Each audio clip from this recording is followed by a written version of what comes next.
boys, and we are. I think we are live. We're live. We're hopefully live. Are we live? Everybody, we're live. Okay, so hello, everybody. It is Thursday. It's nearly the end of the week. Hello, Chris. How are you? Good man, you. Not bad. Hey, Greg. How are you? I'm very well. All the better for being here, Si. Thank goodness. Oh, that's great. You all look good. And Mel, how are you, Mr. Iceberg Bricks? How are you today? Doing well, man. Doing well. You know, I'm in a room full of brick. What can I do? Ask for any more? I know. It just makes you feel happy. Amen. Okay, so basically, Mel, I asked you here because one of the best shows on TV has started in Ireland and the UK, and that is Lego Masters USA. We've already seen, I think it was 2 seasons of Lego Masters UK, and we have been longing for more Lego shows, and finally we got some. So last week we had Flynn from Tricky Bricks, and we saw Flynn and Richard working their magic on Tuesday night. So the show is on E4 in the UK at 9 o'clock on Tuesdays. If anybody missed it, you can see it on all 4. You can just download it and stream whenever you want. So listen, first of all, tell us about your YouTube channel, because I love it and I think you're quite creative. So you can give a shout out to yourself, so to speak. So my YouTube channel is just my name. It's Iceberg Bricks, and I kind of got like a variety show. Like I got a few segments. You know, my most favorite segment of all is Lego Versus, where me and my 2 friends will challenge the clock, not each other, but challenge the clock. Because if I challenge them, I get smashed every time. You know. So there, you know, we got 90 minutes to build something great, whatever the theme is, and then you know we'll show face after the end of 90 minutes. You know, and sometimes we have guests on, sometimes we don't. But yeah, you know, I got a few things that I do, you know, and mess around a little bit. You might, you know, end up seeing Rick, you know, Rick the Brick. So that's pretty cool.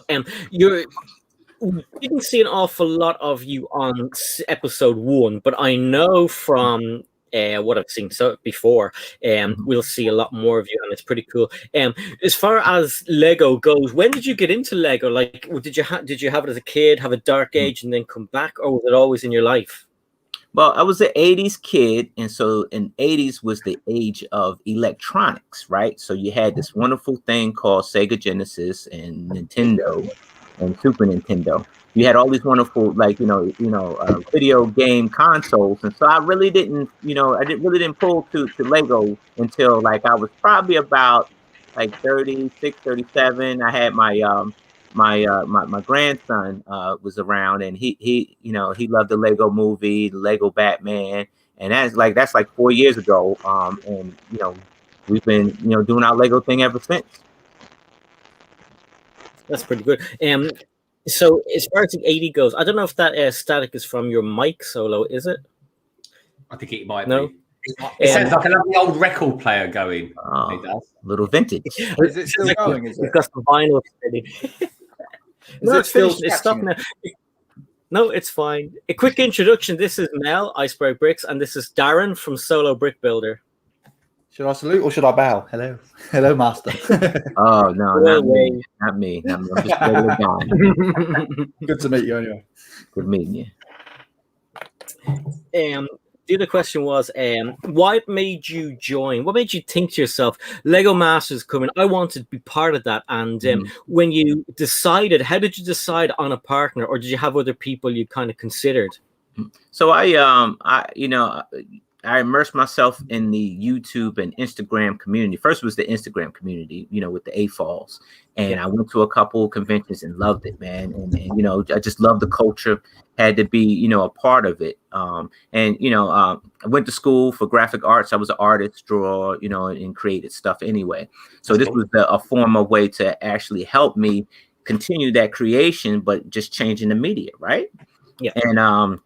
And so, I met this guy. That was bald, just like me, at Lego convention. I turned around and we were like the only bald people that were in. And I'm like, hey, that guy looked just like. That's what I need to do. I need to find another changer builder. And it was true. Like, we went to a Lego convention in Virginia. and that's where I met him. And then we went to a one that was in Philadelphia, in Pennsylvania. And I turned around and the same bald guy was there. I said, dude, are you following me? Like, you know, are you like, you know, so we ended up becoming friends. And and I actually started my first interview show with him, and that's Jermaine. And so I, you know, 2017, it was a show called Lego Masters in the UK, and I was glued to it. I couldn't see it live, but I saw snippets of it from YouTube and watching it. And I'm like, man, this is awesome. Then all of a sudden, the one in Australia happened, and they had adults on there. And I'm like, man, and I'm gonna tell you something funny. At one point, I reached out to the folks, the producers out there in Australia, and I said, hey, look, you know, I'm interested to be on a show. How can I be on a show? And they're like, well, you can't be on a show because you don't live in Australia, you know, and so, you know, but they said, sit tight because it's coming to the US. So, okay. Right. And so I told Jermaine, I said, look, there's a show that's going to come about Lego. You know, are you with me? He said, yeah, man, let me know. They announced it like a year later or so. And I said, dude, you're going on the show with me. We're going to do it. You know, go ahead and upload your video. and it was an amazing ride. And when you, Mel, when you were looking at the UK version, okay, what was going through your head? Were you thinking like, oh, this is very quaint. This is, you know, it's a good experience, you know, having children in it. And then what was your comparison in your head when you saw the Australian one? And then ultimately when you were on the American version, because, you know, it's not three complete different versions. It's like one different version and two that are similar. Right. And you said it right. They're I think when I look at the Australian show, which are adults and young adults, right? It's totally, the format's totally different from the US one, right? They don't mix themselves or immerse themselves in the bachelor or bachelorette drama, right? Yeah. Like the US one, right? And you know, so it's different cultures, different countries, different cultures, right? But I was a fan of the UK because it was just amazing to see that young kids, you know, doing these creations and, you know, stepping up to these challenges, right? And then you put those same type of challenges to these adults down in Australia. Yeah. And it was amazing because as an adult, we get complacent. We forget about a lot of stuff. Unless you're an accountant, you kind of forget about the mathematics and science and stuff like that because you become complacent as an adult. You know, you're paying real bills, you're on the grind or whatever. You forget about all the academic stuff, right? And so this would actually challenge the adults. You know, all right, I want you to think like a kid again. I want you to go ahead and imagine something, you know, make me something great with using these bricks here. And so now you're going back to using science and mathematics and all these things, trying to make these great creations, right? Yeah. And so it was magnificent to see. And I was like, man, I want to be on that show. Like I want to be on that show. I want to be on that show. I want to get my hands on all those bricks. I want to be in that brick room. You know, forget the cameras, forget the lights. I just want to be in that brick room creating some great stuff. Yeah. And I just we'll go back to that 1 second. I recently got monetized, and Lorraine Fox O'Connor is my first. Congratulations. Thank you very much. And that's the wife, so it goes back into the housekeeping money, I suppose. Oh, that's date night, man. That's date night. Exactly. Thank you, Lorraine. Yeah, I mean, how many monetized, man? Thank you. Yeah, man. I'm still trying to get there, brother. I'm still trying to get there. It's so strange. It's really weird. Yeah. But thank you very much. And obviously, you know, thanks everybody for watching. And you know, you guys are the ones that made it happen, not me. And Solo Brick Builder, you're a naughty, naughty boy. Thank you very much, Solo. You're crazy. So yeah, that'll go back into the shopkeeping. He's not related, but I might send him some packet of potato chips. You can buy a Lego magazine for that. Exactly. But you've got how many children have you got, Mel? Is it? I have 3 daughters, right? And then I have one daughter who's a stepdaughter. She has a son who is he's about 7 now. He's about 7. But yeah, he was the guy that's responsible for this Lego crusade. He's the guy that did it. Would you oh my god, sorry, Mel, they're all at it now. Knights of Glen, thank you so much. Awesome. You deserve it, man. Congratulations, thank you. And my money. Take my money. Kevin from I'm Bored Toys, thanks so much. Drinks are on you side tonight. Drinks I are know, on yeah. When the pub's open, pints are on me. When you all come over to Dublin. And Greg, thank you so much. You're all crazy. I do appreciate it so much. The super sticker, I'm going to have to go over to YouTube now just to have a look and see what. That's awesome. How's it going? Going great. Thank you. This is so strange. I'm a little bit red. I don't know if you can see. It's kind of like I'm blushing. That means you're doing something good, man. You're doing something good, man. Oh my god, I don't know how I'm going to get through this. AV Bricks, thank you so much. Huge congratulations, Si. And Monarch, jumping on the train. About damn time we got monetized. So I know. Yeah, man. Thank you, everybody. I do appreciate it so much. And I don't know, I might have to come up with some sort of like visual thank you. Like Greg has, he has a London wall, and he filled names, and I know Coconut Bricks has he has troopers. Emma Soros has she has her Scooby-Doo stuff. So I'll think of something. If you guys have any ideas, put it into the chat and let me know what would be a good idea. I'm not putting any marker on my head or anything. Yeah, that's a good one. Damn it! Mark, Lorraine Fox O'Connor. I need a mirror on your head.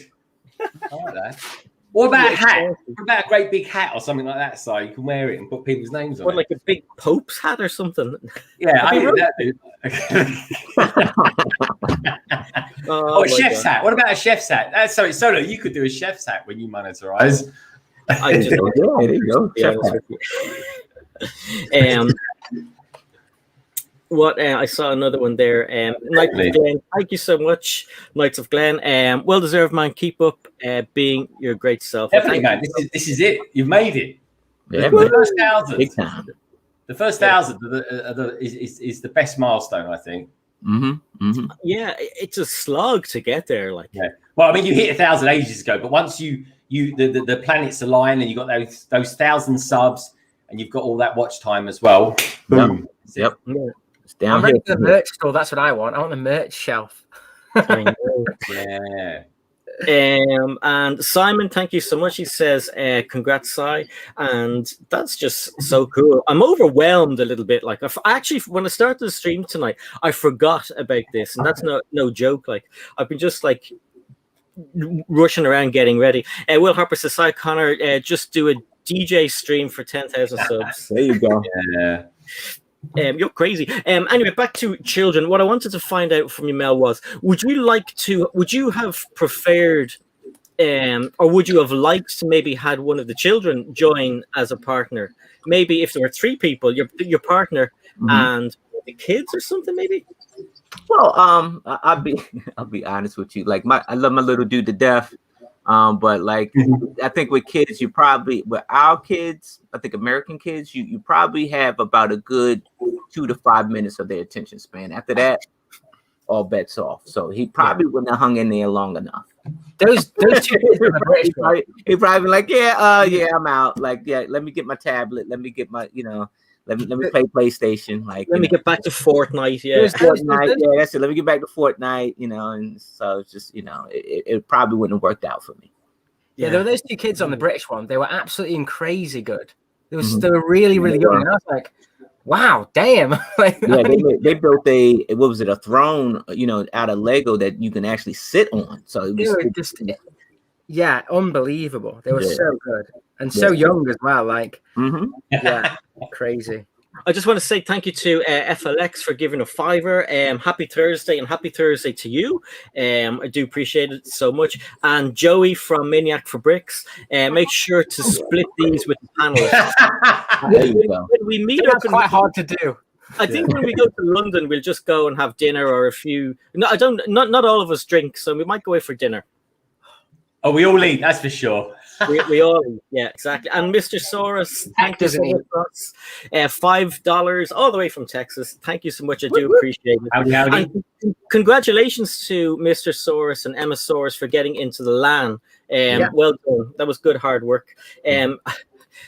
Everyone spending their paychecks. Brickstage Pass $1 million for the £5. In the words of Brendan Rogers, you're a beautiful human being. Right back at you. Awesome. I love the Liverpool reference. Me too. Back to questions. I'm a bit overwhelmed. Oh yes. Did you get any free Lego? Like, did anyone get any free Lego or any like on the sly, any kind of little commemorative thing that we didn't see or know about?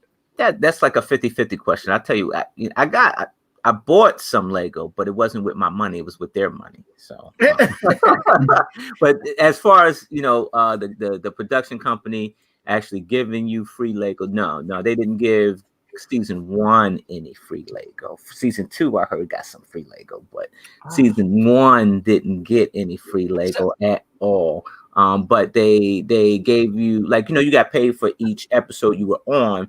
Plus, they gave you your weekly stipend, which is like $250 a week for food. But they constantly fed you, like, you go to this studio, wow. They fed you breakfast, they fed you lunch. You would run late, so they would feed you dinner and stuff like that. So it really wasn't, you really wasn't coming out of pocket for, meals, except for the weekends when you were off. So I ended up like the 4th or 5th week, I had like $1,000 in my pocket. So I went to the Lego store on Saturday and bought $1,000 worth of Lego. They know you're just putting it back in their wallet. They're like, feed him, it's fine. He's gonna spend it on Lego. So maybe that was like our free Lego. So they knew it. So like interestingly, with your series, you had your little minifigures that you had to put away, like, when you showed them off. Did you get to keep those as well? Did they give you a version?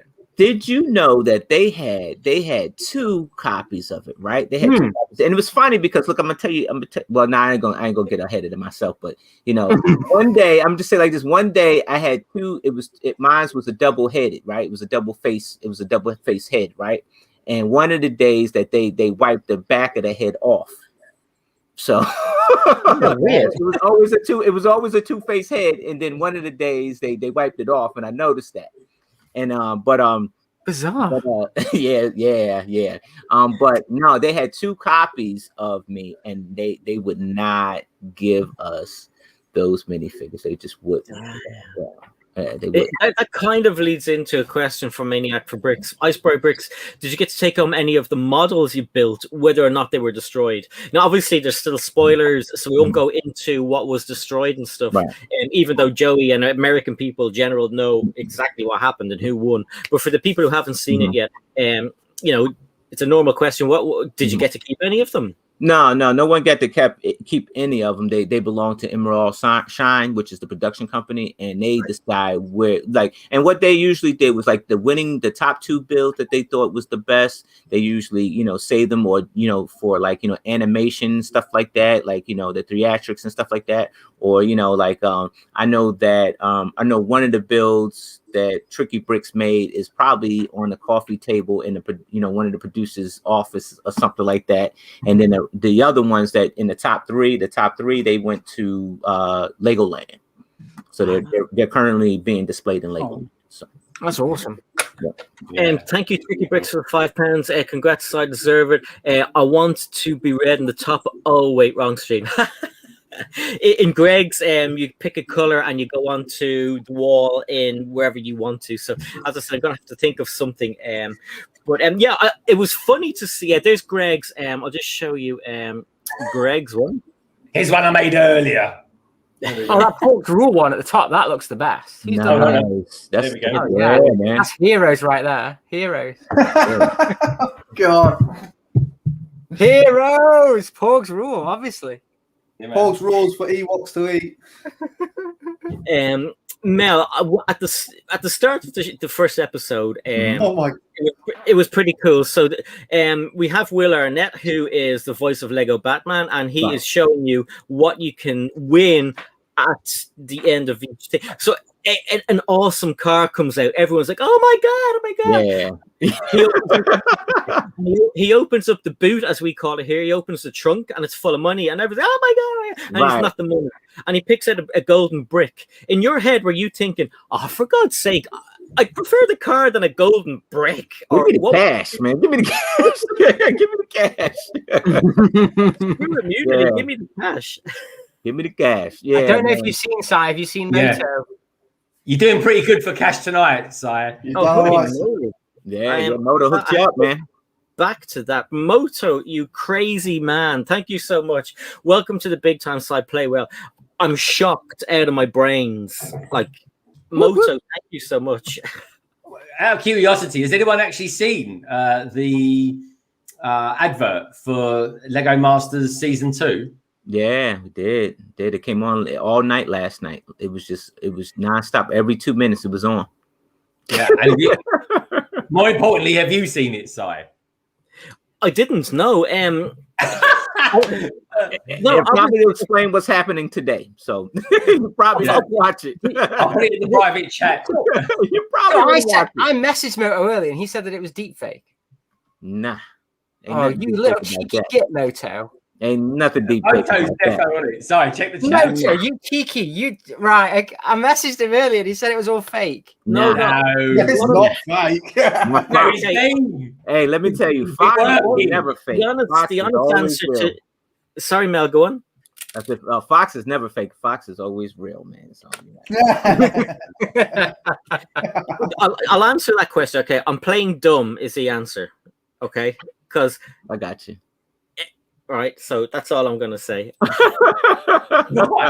It's out there now. It's out. But okay, well, the person can tell everybody. Yeah, he should tell everybody. You're right. You don't want to outshine somebody. Yo, BR. You don't want to outshine. See, deep fake. That's what he kept saying. It's what he kept saying to me. Oh, delicious food. Thank you so much. Congrats. You're so nice to all the community. You deserve it. Thank you so much for the $5. I think I'll need a drink after this, to be honest. But get the old champagne outside. Say again? Yeah, come on. Get the old champers out. I know, yeah. There's none left. Oh. So hello to everybody actually who have joined, who I haven't said hello to yet. And we've got everybody from Brick Revolution, Just Build It, Will Harper, Moto, obviously. We've got Brick Bills in the house. I saw Brixish earlier on, FLX, AV Bricks, Mama Lego, London Bridge Bricks, who is sitting there in front of you all. We also had Mr. Source, as I said. We have Brick Stage Pass. We have Simon. I think I said Will Harper already. We have Tuscan Productions, I'm Bored Toys, and Gallifrey Bricks, and Bricky Tie is here as well, and Cabbage Face Bricks has just popped in too. And yeah, so I'm excited to have. The plan is, Mel, to have everybody from the show on every week after they're eliminated. Yeah.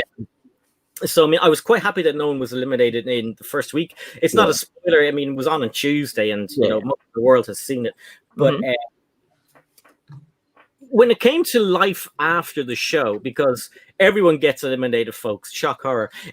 When it came to life after the show, what was it like? Did you find you couldn't go to the Lego store? You couldn't go to different places? And it was like, oh, my God, man, oh, my God. Or what did you experience?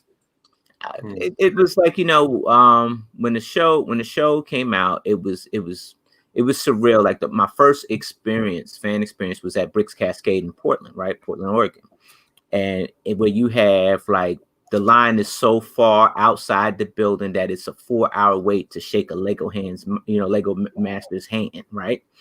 Yeah. Now, somebody said, like, you know, hey, look, I waited 4 hours to meet you. And I said, I wouldn't have waited 4 hours to meet you. I just wouldn't have. But thank you. I appreciate it. But I'm not standing in line 4 hours. Not me. But you know, so that was a surreal moment. And then, like, once in a century event happened, like the pandemic, and everything got shut down. People had to wear masks so nobody know who you are. Yeah. And it's like, man, a dude finally get famous, and then everybody's got to cover their face. It's like everybody got to cover their face. It's like, yeah, you know. So, dude, I give up. I'm not gonna be famous anymore. So, I give up. You know, I did two. As a matter of fact, I did two reality TV shows. I did Buddy versus Christmas, which is the Cake Boss. And we went up. You won that? Yeah, we were on. I love that show. I love Woody.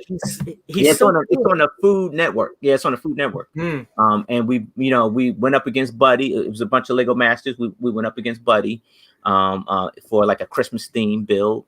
So I was on 2 reality shows, and you had to cover up your face. So like I kind of give up.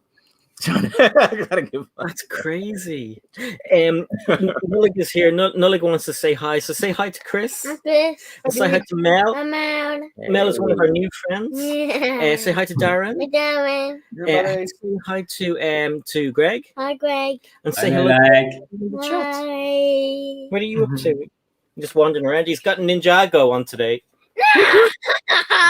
No, it's PJ Masks. Sorry. PJ Masks. Yeah, that's the show, man. We love PJ Masks. And Mel builds Lego like everybody else, unlike Daddy. But he was on TV doing it. Yeah. Isn't that cool? Yeah. He's awesome. Yeah. He's a bit better than us. He's a bit You better. Yeah, exactly. And Will Harper says hi. Hi Nullig. Knights of Glen say hi Nullig. Your mom says hi Nullig. Simon says hi Nullig. AV Brick says hi Nullig. And there's probably loads more, but you're very heavy, and I really want to talk to Mel for a little bit. So you come back later on, okay? Yeah. See you later, sweetheart. Smell you later. Let me tell you about the build that we did for that challenge. We I guess like the challenge was like the amusement park theme, right? Yeah. And so I'm an 80s baby, right? I'm an 80s baby, and so that means like during the early 2000s, late 90s and early 2000s, I was in college, right? And it was this awesome computer game called The Sims, right? Yeah. So when that theme came down, and it was like, it's the amusement park. Immediately I thought about like doing an Egyptian theme amusement park because of The Sims, right? The Sims was awesome, right? And so I'm trying to sell it to Jermaine, who's very skeptical about the whole thing. I'm trying to sell it to him. I'm a good salesperson. I sold it with a bow on it and everything. I'm telling you, he was drinking sand by the end of that challenge, and so we came up with the Pharaoh's theme amusement park, right? And so we had our rides and stuff like that. We had in the Sphinx, right? In the Sphinx, we had a treasure that was inside the Sphinx. And we had like a storytelling thing where like a character like Indiana Jones had stole the treasure and the henchmen were after him. And so you can find him with him and the treasure, sitting inside the eagle head where the monorail would roll through. So he's hitching a ride before the henchmen come and get him. And so it was so fun to actually do that at a theme park, because that was the first time I actually built with Jermaine. And it was just so fun to do that theme park with him because I got to do my thing. I like telling stories with minifigures. I do. And so I was telling all kinds of crazy minifigure stories inside that build. And you didn't get to see it all, or you got to see us just say, hey, thank you, and then they took us off. You got to see my faces that I made, because they were saying some wild stuff. And so you got to see my crazy faces a lot, but all you heard me say was thank you, and that was probably about it. But they CGI'd as well, didn't they? Like animated it a little bit. Like how did they do that? Like afterwards? Or? Yeah, they did some CGI stuff, and I think they did that for a couple episodes. But it was pretty cool how they would take the bills, spray them so they wouldn't technically fall apart during the travel. And those animators did their thing with them. I don't know how they did it, but they looked like real Lego, and then that was moving. That's awesome.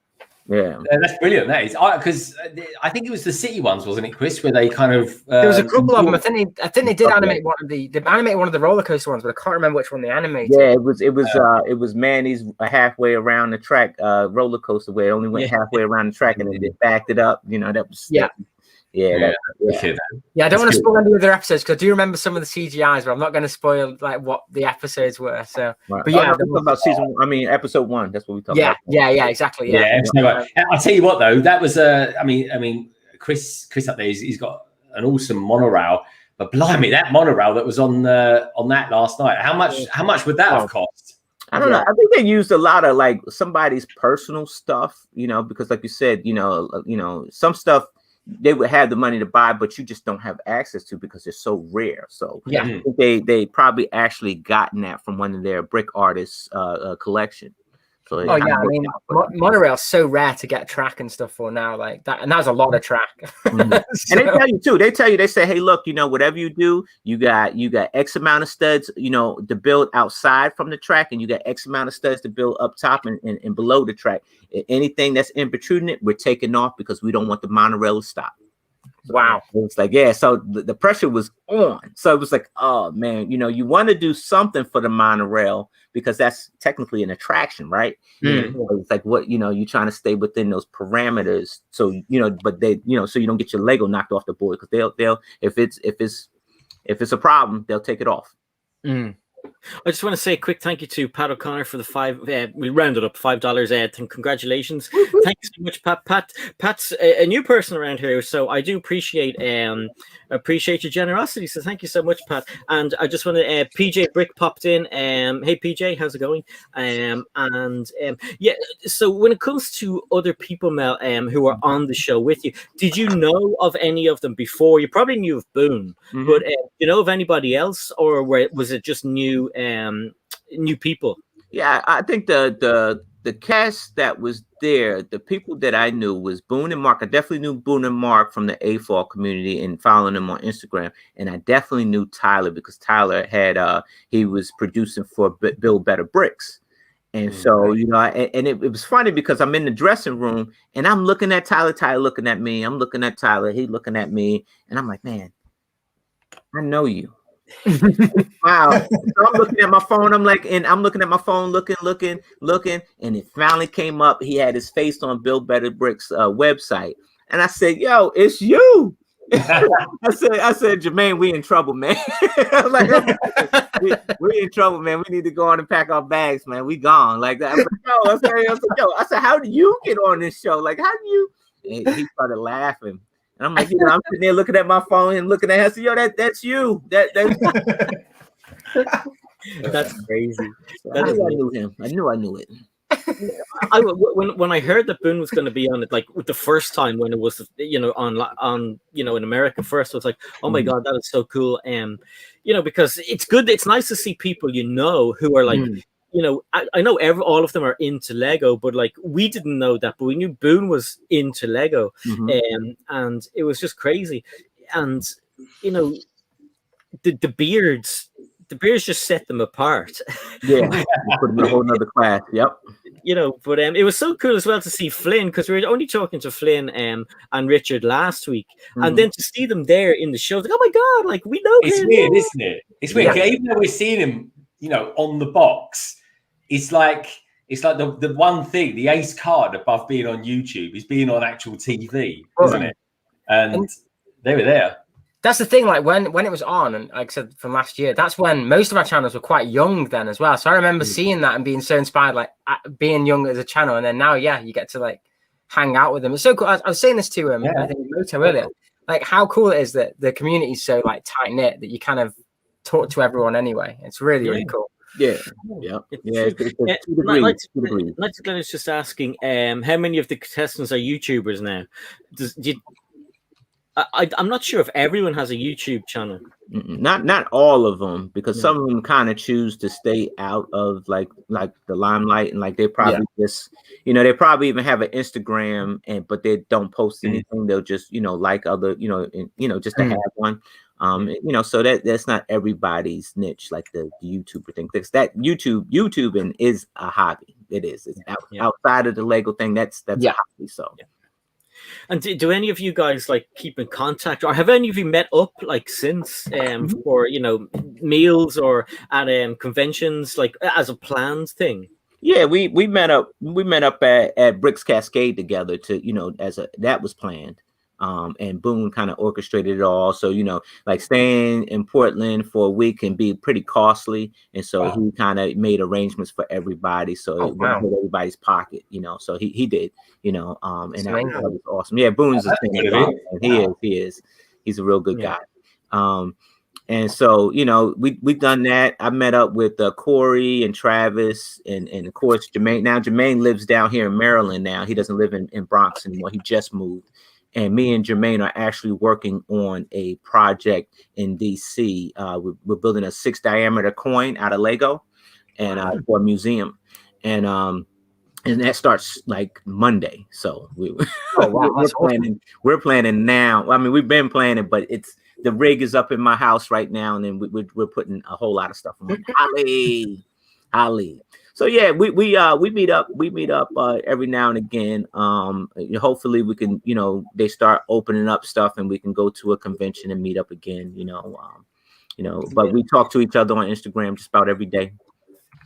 I mean, the great thing about this being on in the UK now is, millions more people will get to see all of you guys, see your skills, and hopefully follow you guys on Instagram, Twitter, and obviously YouTube. So Mel's links are in the description in this video, in this live stream, and so go and check him out, because you wouldn't be here to see him if you didn't want to find out about it. So go and follow his link, you subscribe to him, watch his videos. He's a great guy. And the other thing I wanted to ask, which really excited me, what I asked this of Flynn last week as well, Will Arnett, what was he like to be around, and did you have a good laugh with him?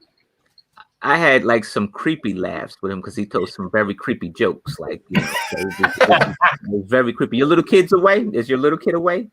Yeah, he's gone. Yeah, he had some creepy stuff, because like me and Jermaine are from, I don't want to say from the streets or from the hood or anything like that. We're not, but our jokes are a little bit different jokes from Will Arnett jokes, right? So he had to, if he wanted us to laugh, you had to really tell a dirty joke, right? And so he wasn't afraid of telling a dirty joke. He'd come over there and lead with the dirty joke. And so at a certain point, he would cross the line a little bit, and I'd be telling him, "Hey, look, man." You just don't expect that. You might want to go over there with that. Because at this table ain't nothing like that happening. Nothing. You hear me? That's the best way I can clean that up, man. I don't want to put no dirt on your channel, man. To be honest, I can imagine when he was like that in Arrested Development, when he was the magician and stuff, he was quite weird, like his character, and I can just imagine him being like that in real life. He would be, hey, you know what I think is tasty? Be nah, dude, nah, I don't even care. I don't even care, man. I don't even care. I tell Jermaine, don't answer that question, dude. Do not answer that question. Dude. You hear me? That's crazy. I just want to say hello to Holly, who's arrived, Ingrid Wynn, Brick Vibe, welcome to the stream. Who else did I see? I saw. I think that was all that I saw coming in there. Did he do any Batman impressions, or I think his real life voice is really like that, man. I think, and then what happened is, okay, so I'll tell you something. Like in one of the episodes, he says he has a bat, and he says, "I'm Batman," and so he kind of does it. So yeah, I think that's his real life voice, man. I think if it's not like he's got a Jolly Rancher stuck in his throat. It's the same with the BoJack Horseman though as well. It's like got that same voice. I just think BoJack Horseman and Batman he just has that voice, doesn't he? It's just his voice. Yeah. And presenter-wise, I know that the two presenters, normally presenters can be a bit wooden, but the two presenters on this were they're so nice, down to earth, and the skills that come out of the two of them, like Lego Friends and modulars and everything. The UK one obviously had Matthew Ashton, who is just oozes charisma, and he's good fun. Did you get to hang out with Jamie and if did he give you any tips off kind of camera? Or no, we in the beginning they introduced us to them, and of course that you can't form any kind of personal relations with them. You can't go hang out with them, because then they couldn't be a judge to you, because then they show some type of favoritism to you, right? Yeah. And it is a competition, so they had their own separate world away from us. And so I'm sure they were probably in a different hotel, probably a nice one, not in the hood, and so they had us in the hood in Hollywood, and I know what hoods look like. I worked a lot of hoods back in the day, and so when you got the lady of the evening across the street, You know, you're in the hood. So that's just LA, isn't it? They kept them separate from us. Yeah, right. they kept them separate from us. But I mean, you got to meet and greet them before the challenge started. And of course, everybody's a fan of Jamie. And what I appreciate from him is that during each challenge, he did give you the real of it and told you how to improve. And so I do appreciate that from Jamie, because then some of the stuff that he laid on me, I still take with me today. So that's good. And Amy, she's from Scotland, isn't she? Mm-hmm. Yeah. Did you guys have? I mean, did you guys have any kind of language barriers, even though she's speaking English? Like, I mean, there's people who from Ireland go to America or anywhere in the world, and people are kind of going, "What did you say?" No. I mean, I understood her perfectly. Like, she had a heavy, really Scottish accent. She did, but I mean, you could tell she's well educated as well too. So, she, her pronunciation for the English language was just great. I mean, yeah, no, they're really cool, really cool people. The other thing was, oh yeah, so when it comes to the series coming over here, if it's possible at all, do you think you're going to come over here and try and kind of not capitalize, but kind of meet and greet people over in the UK and Ireland, or would you only do that if you're asked? I guess once this COVID stuff clears up, I don't mind traveling at all, friend. I don't mind traveling at all. I would love to see. Matter of fact, I think I was going to do a police ride that was in the UK. I was up to do it, but COVID happened and I couldn't go. So I definitely wanted to come out there anyhow. But if an opportunity does come up, you guys want to see some Americans, and we love to hang out with you. So I think it'd be fantastic. I mean, like, it's unfortunate that this whole pandemic is going on, because I think it would have been a great opportunity for them to get people over. I wish E4, if you're watching, who are the people who had it on first the first one was in the UK. Put it back on, because it'd be cool to get collaborations, maybe, one team against another American team, or, mix it all up and have one season in America, one season in the UK, another in Australia or whatever. I think it's either Belgium or the Netherlands are starting a series of it too as well, which would be pretty good. Yeah. Be cool to have like a whole exhibition at the design center in London. That's where they hold the finals in the UK. They've got a massive section up there that they usually hire out for exhibitions, because that's where the Stanley Kubrick one was. How amazing would that be to the Lego Masters version there? Like, I went and it's incredible. It'd be so Chris, good. did you go to the Kubrick one? Yeah, I go to every single one. I have to. Yeah, I love it. I love it there. It's cool, man. It's really cool. And it is genuinely, it's got, you'll find all sorts of stuff there that you think, oh, God, I remember that when I was a kid and stuff like that. It's awesome. And do you guys have any questions for Mel on the panel? Yeah, I do, actually. Or in the chat as well. Chat, if you have any questions, pop it in the chat and we'll ask them. Mel, who was your biggest rivals in the season? Biggest rivals. It's funny because in the beginning, I think they were trying to put me and Jermaine up with Mark and Boone. But me, like us, we were always eating dinner with Mark and Boone. Like, we would go grab tacos. We go grab, after the show, we said, "Hey, you guys want to eat? Yeah, come on, let's go eat." We hung out at Disneyland, so we were too chummy to be rivals, right? Yeah. They were trying to, but we were just too chummy. And so eventually, I think they decided to go with the old versus new, like the old heads versus the young bucks, right? Yeah. And so then they try to pair us up against, Aaron and Christian, right? And so you'll see it. And I apologize early. I apologize early. I was only doing what I was told to do. I didn't do that off the cuff. So I was trying to pursue my acting career. I really was. I was just getting into character. So you're in Hollywood, you did a Who's Laughing Over Your Shoulder. I was trying to get my resume up a little bit, Batman movie 2 could have been coming out, you never know. Life expectancy for an ex-police officer is very slim now, so I'm trying to have some longevity. And maybe try the acting career a little bit. So but I apologize for my behavior. When it came to sorry, Mel. And when it came to production, I don't know how much you can say or how much you actually want to say in case I ask you back, but how much like production was put in, as in, okay, Mel, we need you to do something dramatic. Can you do this? Or, Flynn, can you go over and maybe kick the table when Mel's not looking? Was there anything kind of like put in, for entertainment value? Everybody knows, well, maybe not. I do because I worked in TV, but all TV is, produced. Even reality TV is produced. It has to be boring. So did any of that go on? Absolutely, there was a teleprompter on site. So, like you said, if you're asked to say that again, or wait a minute, say it again, or stand over here and say it again, chances are the real moment is gone, and it starts to be coerced a little bit. And so, but there was a lot of production opportunities that were going on. And like you said, I think that this was like their pilot. Of this show, even though the show was going on elsewhere, so they didn't really know how to be hands off with the show and let the show run itself. I think season 2 you'll see them a little bit more hands off and let the stuff evolve. With us, I think it felt a little bit more like the Bachelor or the Bachelorette, where they were trying to drum up something good, and so a lot of I think productions had their hands in it a lot. So.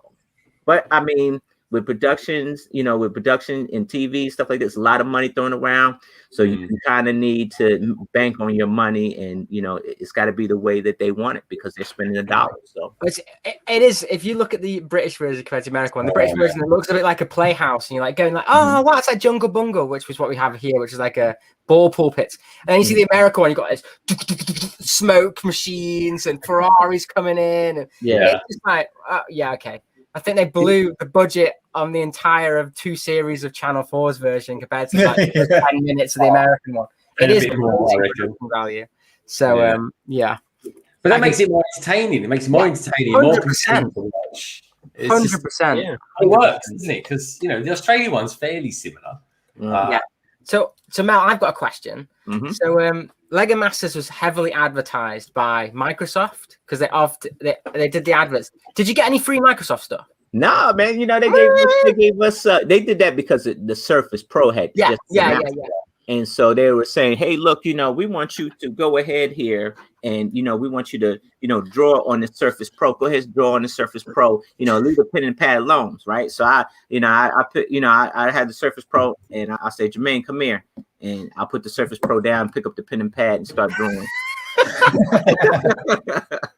It was a hassle. I'm telling you, it was a hassle to draw with that Surface Pro. It was a hassle. Half of the time, the program didn't work. You had to wait for it to turn on because it always went off. And it was just like when you went this way, your line went that way. So I was like, I'm done. I don't have time for this. So I just because obviously every advert break there's usually Amy as well. They're obviously advertising it, and you all guys had one. I was like, damn, they might be getting a Surface Pros. They're quite expensive. I wish, man. You know what? I probably would have been better drawing on a Surface Pro if I had one for free. Like they didn't give your boy nothing for free. They didn't give me nothing but a flight. My flight back home was free. First class? No, I had the window seat. Okay.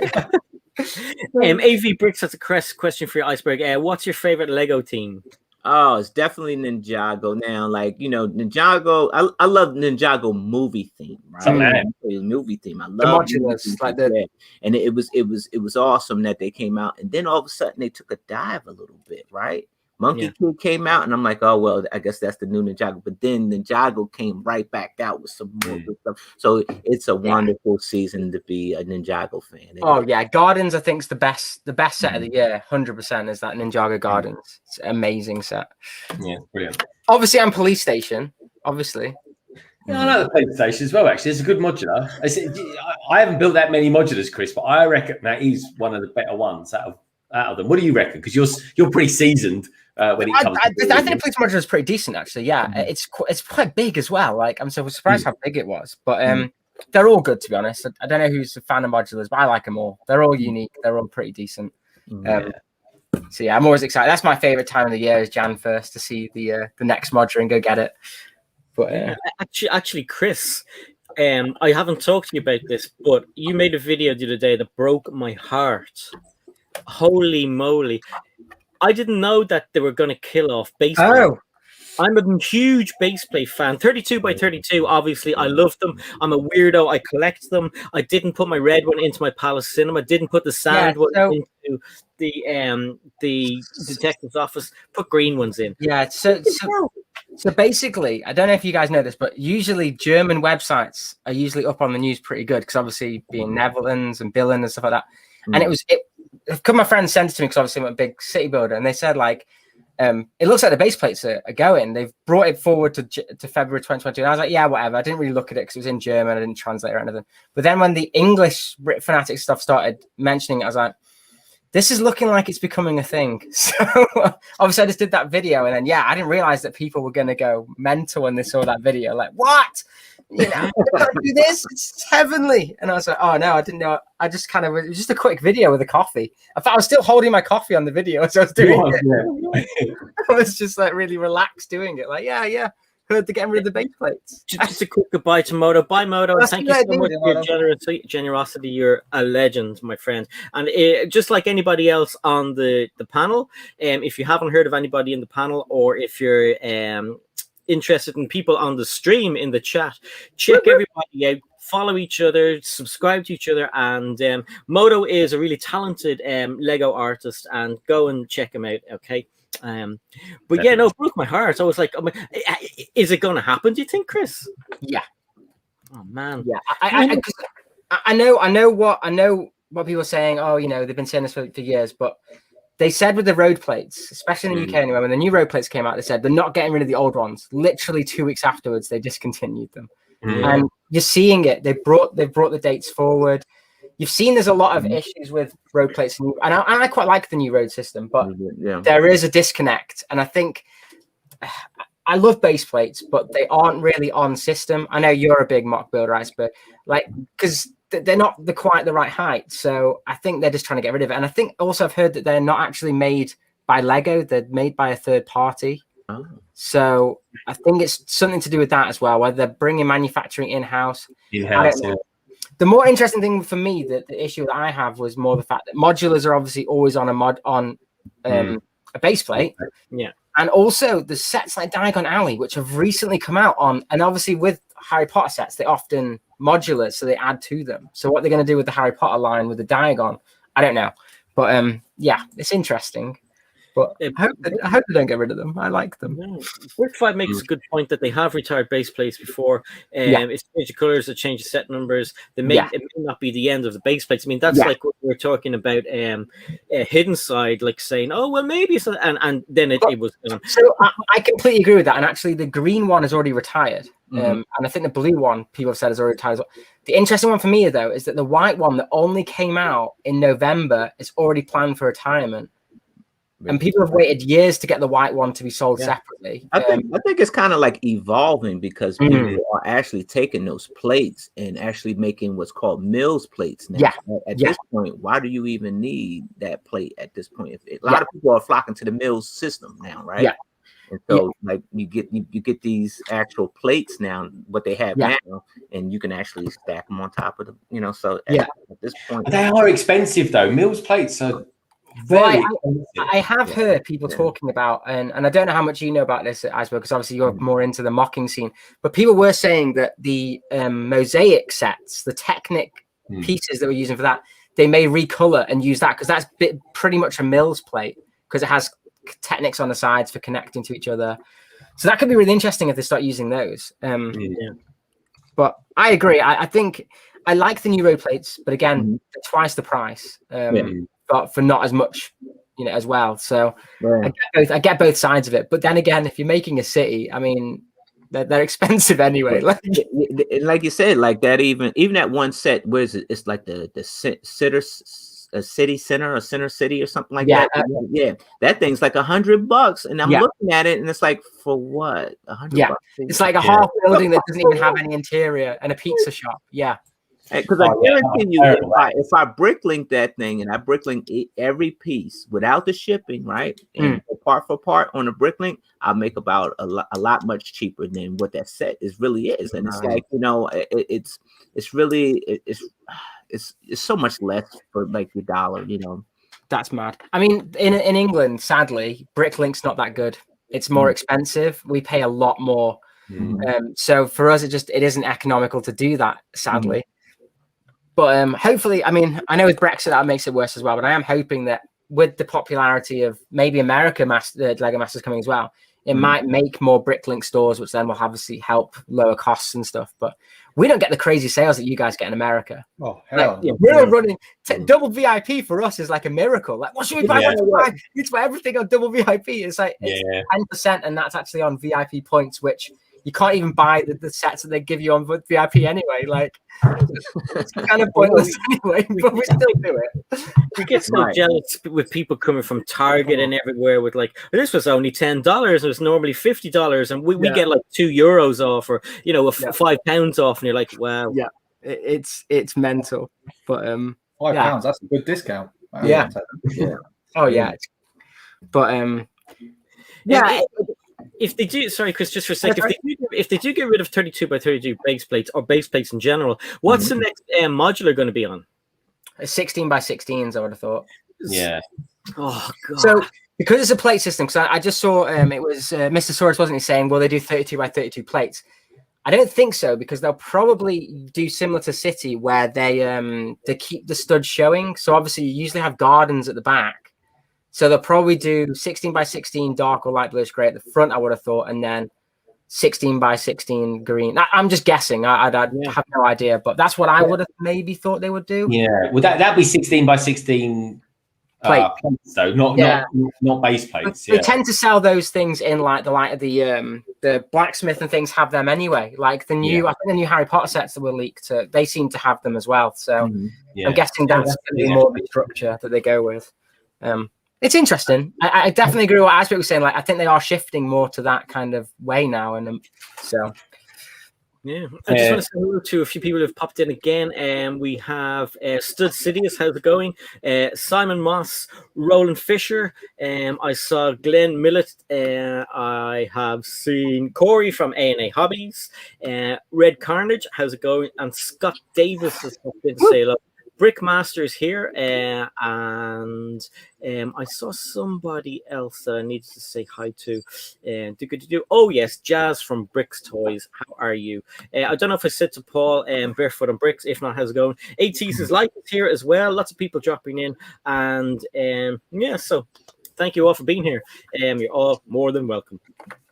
Anyone else? Want to ask anything else of Mel? I got a question for Mel. Mel, where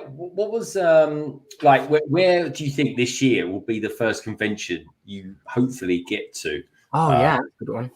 I'm hoping like they have postponed Bricks Cascade, right? And Philly Brick Fest is my home. That's my home jam right there. I love that. I love Philly Brick Fest.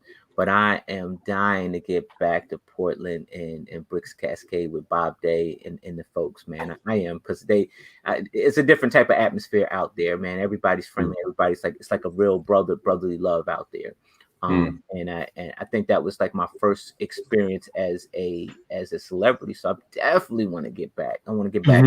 I'm hoping that Bricks Cascade is going to happen in the summertime. I'll be fully vaccinated and ready to fly. Wicked, man. So you said you liked Ninjago. Yeah. Which is your favorite license theme? I'm gonna get people like. Do you like Marvel, Harry Potter, Star Wars? I'm a Marvel guy. You know, I really. Okay. I'm a Marvel guy. I love Spider-Man. I love Iron Man. I'm a huge Iron Man fan. I am, and I got a 5'2" Avengers Tower. So this is why Will Arnett was telling you. That's what it is. He's a DC, obviously, you know. So. And I just want to say a quick burrito buzz. I can't pronounce it. Burrito boys. Yeah, boys. Sorry. Yeah. How's it going? And I'll practice that so hard over the next few hours, and when the next time you're on, I'll have it perfectly off. When it comes to Lego, I was obviously researching your channel because I managed to pop in now and then to your live streams, and I always try and say hello. But one of the ones that I liked was the I think it was titled "I Quit" or "I'm Out of This." I always go to see what is going on in there. Side, you know what? I rarely do videos like that. I hate teaser videos because I hate to be the one to click on them and it's not what it seems, right? Yeah. So I did that to tease, but that thing went. That's like the formula of YouTube. Like you got to right? And so like I'm a buyer. I'm a collector. I rarely sell my stuff or anything like that. So I like collecting stuff. So I have like in the 4 years I've got a garage full of Lego, and it's so bad that it steamed over to my outdoor shed, right? And so because I'm still trying to get my Lego room together, which is my garage. And so I came up with a design for the room, and the design doesn't work for me, so I have to actually pull all my Lego out and get my design together. So that's why you saw all that stuff, and everything like that. And so I'm slowly working on it now. I'm still pulling stuff out. And my biggest factor is that I have a dining room table with a UCS ghost on it by Brick Vault. So cool. And so my thing is, do I break the thing down and last it for a while, or do I try to find somewhere else to put it? I don't know where else I'm gonna put it, but it has to leave. So because it's taking up a lot. It's a dining room table. Yeah. So once I get that out, I can move around a lot. So and that's some of the defeat of being a collector. It's so funny. Like so I when I started the channel, I was in the dining room. Then I moved up to my office, and then one day this was our master bedroom up here. And one day I actually tried to take the bed downstairs while Steph was working, and I got stuck up here until she came to find me. And she's like, "What are you doing?" I was like, "Oh, I decided that I wanted to have this as my Lego room instead of our bedroom, so I was trying to move it without you knowing." Right. But yeah, it's crazy what you do when you just like Lego takes over. It takes over. It does. It's yeah. A quick shout out to Brixine who joined in there. I think Maniac for Bricks is looking for a link, Greg, or Solo, or anything. I sent it. I sent it. Give a shout out. Give a shout out real quick. Shout out to Holly. She's actually in the chat. Holly has been the backbone of my community, like a community, not mine, but our community program. My face is on it, but it's not mine. It's mine's and Holly's and Jermaine's. We do a weekly class for kids that are more like underprivileged kids that are that don't have Lego in their home. So we send them a box of Lego and we teach them some fundamentals of building each week. That's very cool.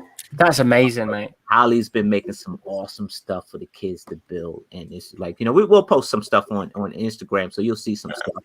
But and I think I posted a couple of videos on there a little bit, so you can kind of see what we do with the kids and stuff like that. But it's been a total rock out experience. That's pretty amazing. Cool. Yeah, for people in the chat, are there any links or anywhere they can go to help or support what you do? I am working on a website for us this time around. I think we are closing out our third session. But if you just want to reach out to me, it's on my Instagram, Iceberg_Bricks. My email is icebergbricks1025@gmail.com, and it's a straight shot. Everything else that I'm close to giving you my cell phone number, but I don't appreciate having calls in the middle of the night. That I wouldn't do that. That actually happened to me, and so but yeah. I mean that is a really awesome thing you guys do, and when you get the website set up and everything else, you're more than welcome to come back on. I would like you to come back on, obviously the week I need you to come back on relative to the show. What week would that be, huh? Exactly. We don't know. Are you sure? No, you said you Oh, I did. Are you sure? Nah, I'm messing with Yeah, you. he said something. So Holly gave it a thumbs up. So yeah, that's pretty cool. It's I was talking. I had a correspondence with Boone the other day, and obviously going to try and get Boone on. And do you guys find that you're so busy that you need someone else to help with the stuff that goes on in your life, your Lego life? Yeah, I think so too. Like even like with this project that me and Jermaine are doing, and we had a come to Jesus moment for a bit. And he was saying, "Hey, look, man, maybe we should have had a project manager for this project," because he was like, you know, the logistics, you know, the Bricklink logistics, and making sure that everything is good, and making sure that this person run this task, you run that task, I run. He said, "Dude, I just want to build a project, but I'm doing all this logistics stuff." Yeah. And then you're doing the promo stuff about it too, like you're trying to be a celebrity, trying to promote the stuff, and so that takes time too. And so yeah, like you actually need someone, like even like with the project that I'm doing with Holly. Holly makes the builds. Why? I'll do the admin stuff, like all the emails and stuff like that, and she makes the builds each week, because I don't have time, and I'm not that talented to be actually sit down and she, the kids love those builds, man. The stuff that she come up with out of those mixed boxes are through the roof. It's like you were saying, though, it's the same with YouTube. Like a lot of people say, YouTube's also like, it's a hobby. It's a separate thing to Lego. Like you say, you can love Lego, but it's all the other stuff that goes with it as well. People don't realize all that hard work. Exactly. We've a new member on the panel. Joey, how's it going? Maniac for Bricks in the house. How are you? I know Joey. Hey, how's it going? I'm still in head mode. Sorry. Joey from Jersey. Joey from Jersey. Joey from Jersey. Good. How you doing, everybody? Good, man. Good. We had Joey on before, and it was the most bizarre situation. I think I had a guest on. He was measuring up his own house. He was moving. I think there was we call them estate agents over here. I think you call them realtors. So it was like, what the hell's going on?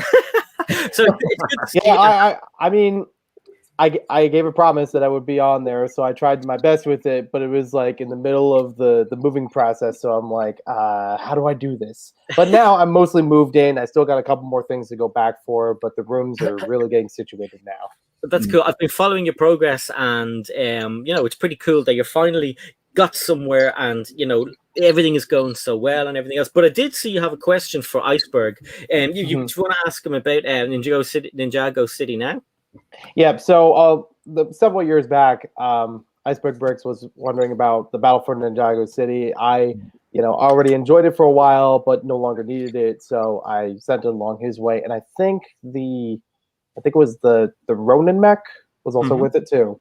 Right. So is that had a new place, or is that like getting worked into something else? It's still in the box that you gave it to me. Like I said, I'm still trying amidst the projects that I have. I'm still trying to put my Lego City together, and I wanted to kind of combine that with something else, like a raised plate, to kind of make it look more epic. And so that's in one of the plans here for my table. But I currently have to reorganize my tables here when I clean my room. That's all good. Take your time with it. Yeah. But I'll definitely update you as soon as I put it into the city. Yep, I know it's in a good home, so I'm happy to hear about that. Indeed, I got lots of stories to tell with that set. For anybody who is new to YouTubers, Lego YouTubers, this is Joey from Maniac for Bricks. Joey, do you want to give yourself a shout out and tell everybody a little bit about, not a little bit, because you're OG, you're on YouTube doing Lego for like 100 years or something. I think I feel old. Your channel is on copybooks and scripts somewhere, so give yourself a shout out and tell us what Joey's all about. I'll try to make it as brief as possible, because me, I can talk forever. So I know I like to think of myself as a walking encyclopedia about Lego. I'm always learning about different things, even if it's not like a theme or part of the history of Lego that I'm necessarily into, like collecting wise. I still like to learn about it and see how things have evolved over time, and just the different methods of using Lego. So I share about that on my channel, Maniac for Bricks. I also do a lot of the more standard stuff about reviews, hauls, etc. Mhm. But one of the highlights people really catch on to are about like when I do trivia videos, or sometimes I'll talk about the stories that are developed with Lego themes and trying to embellish on that and see if I can connect things better together with brick theory. So I'll see how. I've been working on one for a while of Lego trivia about all the times that Lego fan designs have been made into actual Lego sets, like before the Ideas program and like the more modern stuff. So hopefully that'll come up soon. That's cool.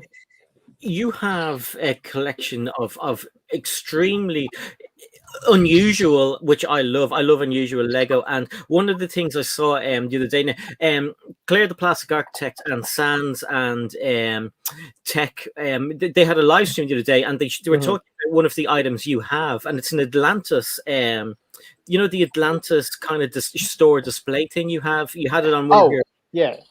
That's the AquaZone display. So that has been like a hard thing to find as a store retail display goes, and I've been searching for it forever. Turned up one day on Bricklink on discount, and I'm like, buy right away.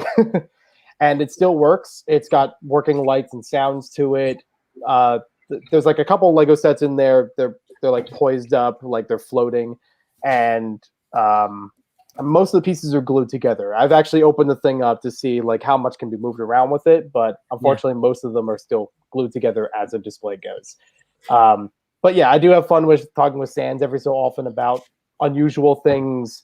That is definitely a bread and butter for me for collecting, is like the bizarre Lego, as I call it. Mm-hmm. Yeah, no, I love it. I find it fascinating. I mean, Brixar is another person who has like an incredible amount of unusual stuff. I have weird stuff and crazy stuff, but nothing compared to you guys. Have you done a video on that item?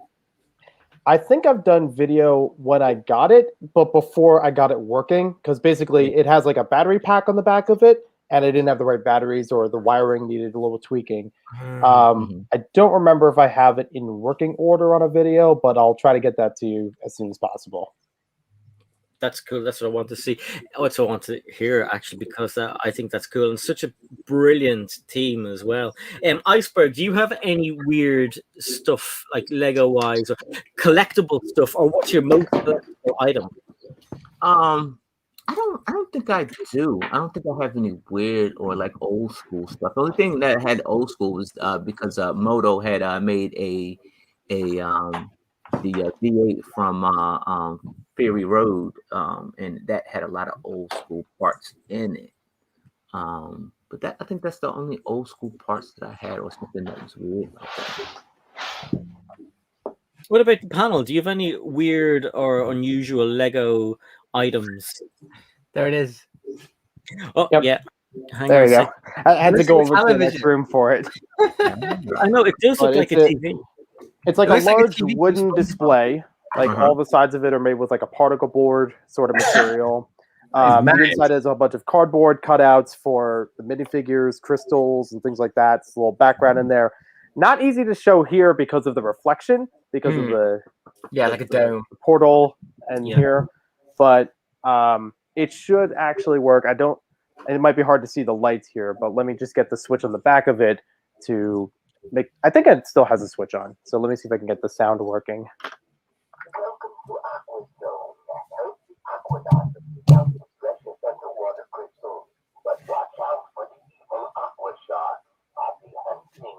So it's a similar narration that they had from the AquaZone commercials on TV back in the day.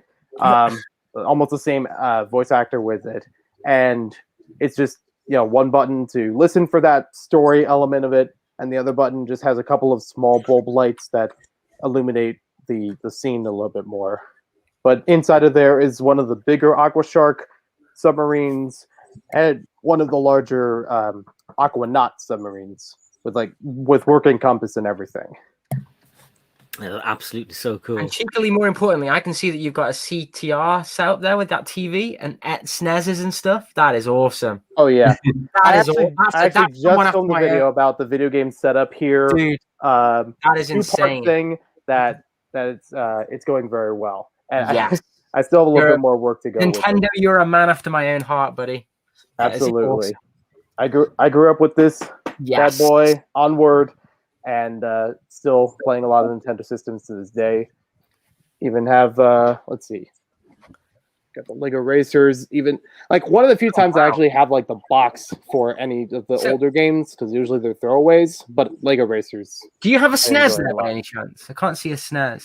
I used to have a Super Nintendo, but I didn't have it for that long because the Super Nintendo Classic came out and just seemed like a better value. It was more also because in America, it actually looks to get a lot of the games without paying through the nose.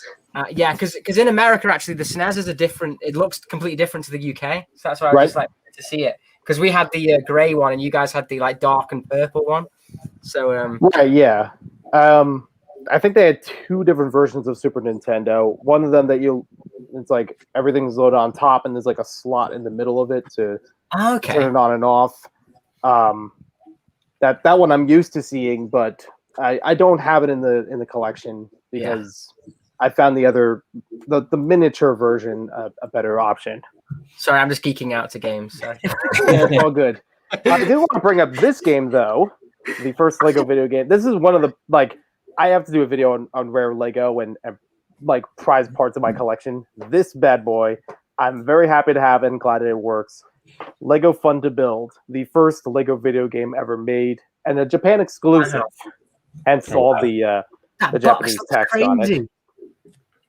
Wow! So it's a big box because it's for like a more education based like younger kid console called the Sega Pico, which did have American and European releases, if I remember correctly. I have the system elsewhere, but let's see if I can do this. Yeah, because in America it's called the Genesis, isn't it? The Sega. It was called the Genesis. Right. Yeah. So it came place after the Genesis, but runs very much like one. So it has like these very big storybook kind of cartridges, and they have these pages that flip over to that, and when it's plugged in, it goes to different levels. You tap on it with like a stylus, and you get to play mini games out of it. This was 1995, I believe. Joey, is the whole yellow thing the cartridge? Oh yeah, that's the cartridge. It's hard to do in one hand. Oh, okay. I'll pick this up later. That's huge. Devalued me. And it's that is funny amazing. They don't make them like that anymore. I saw it one time on eBay. I got it right away, and then I never saw it again.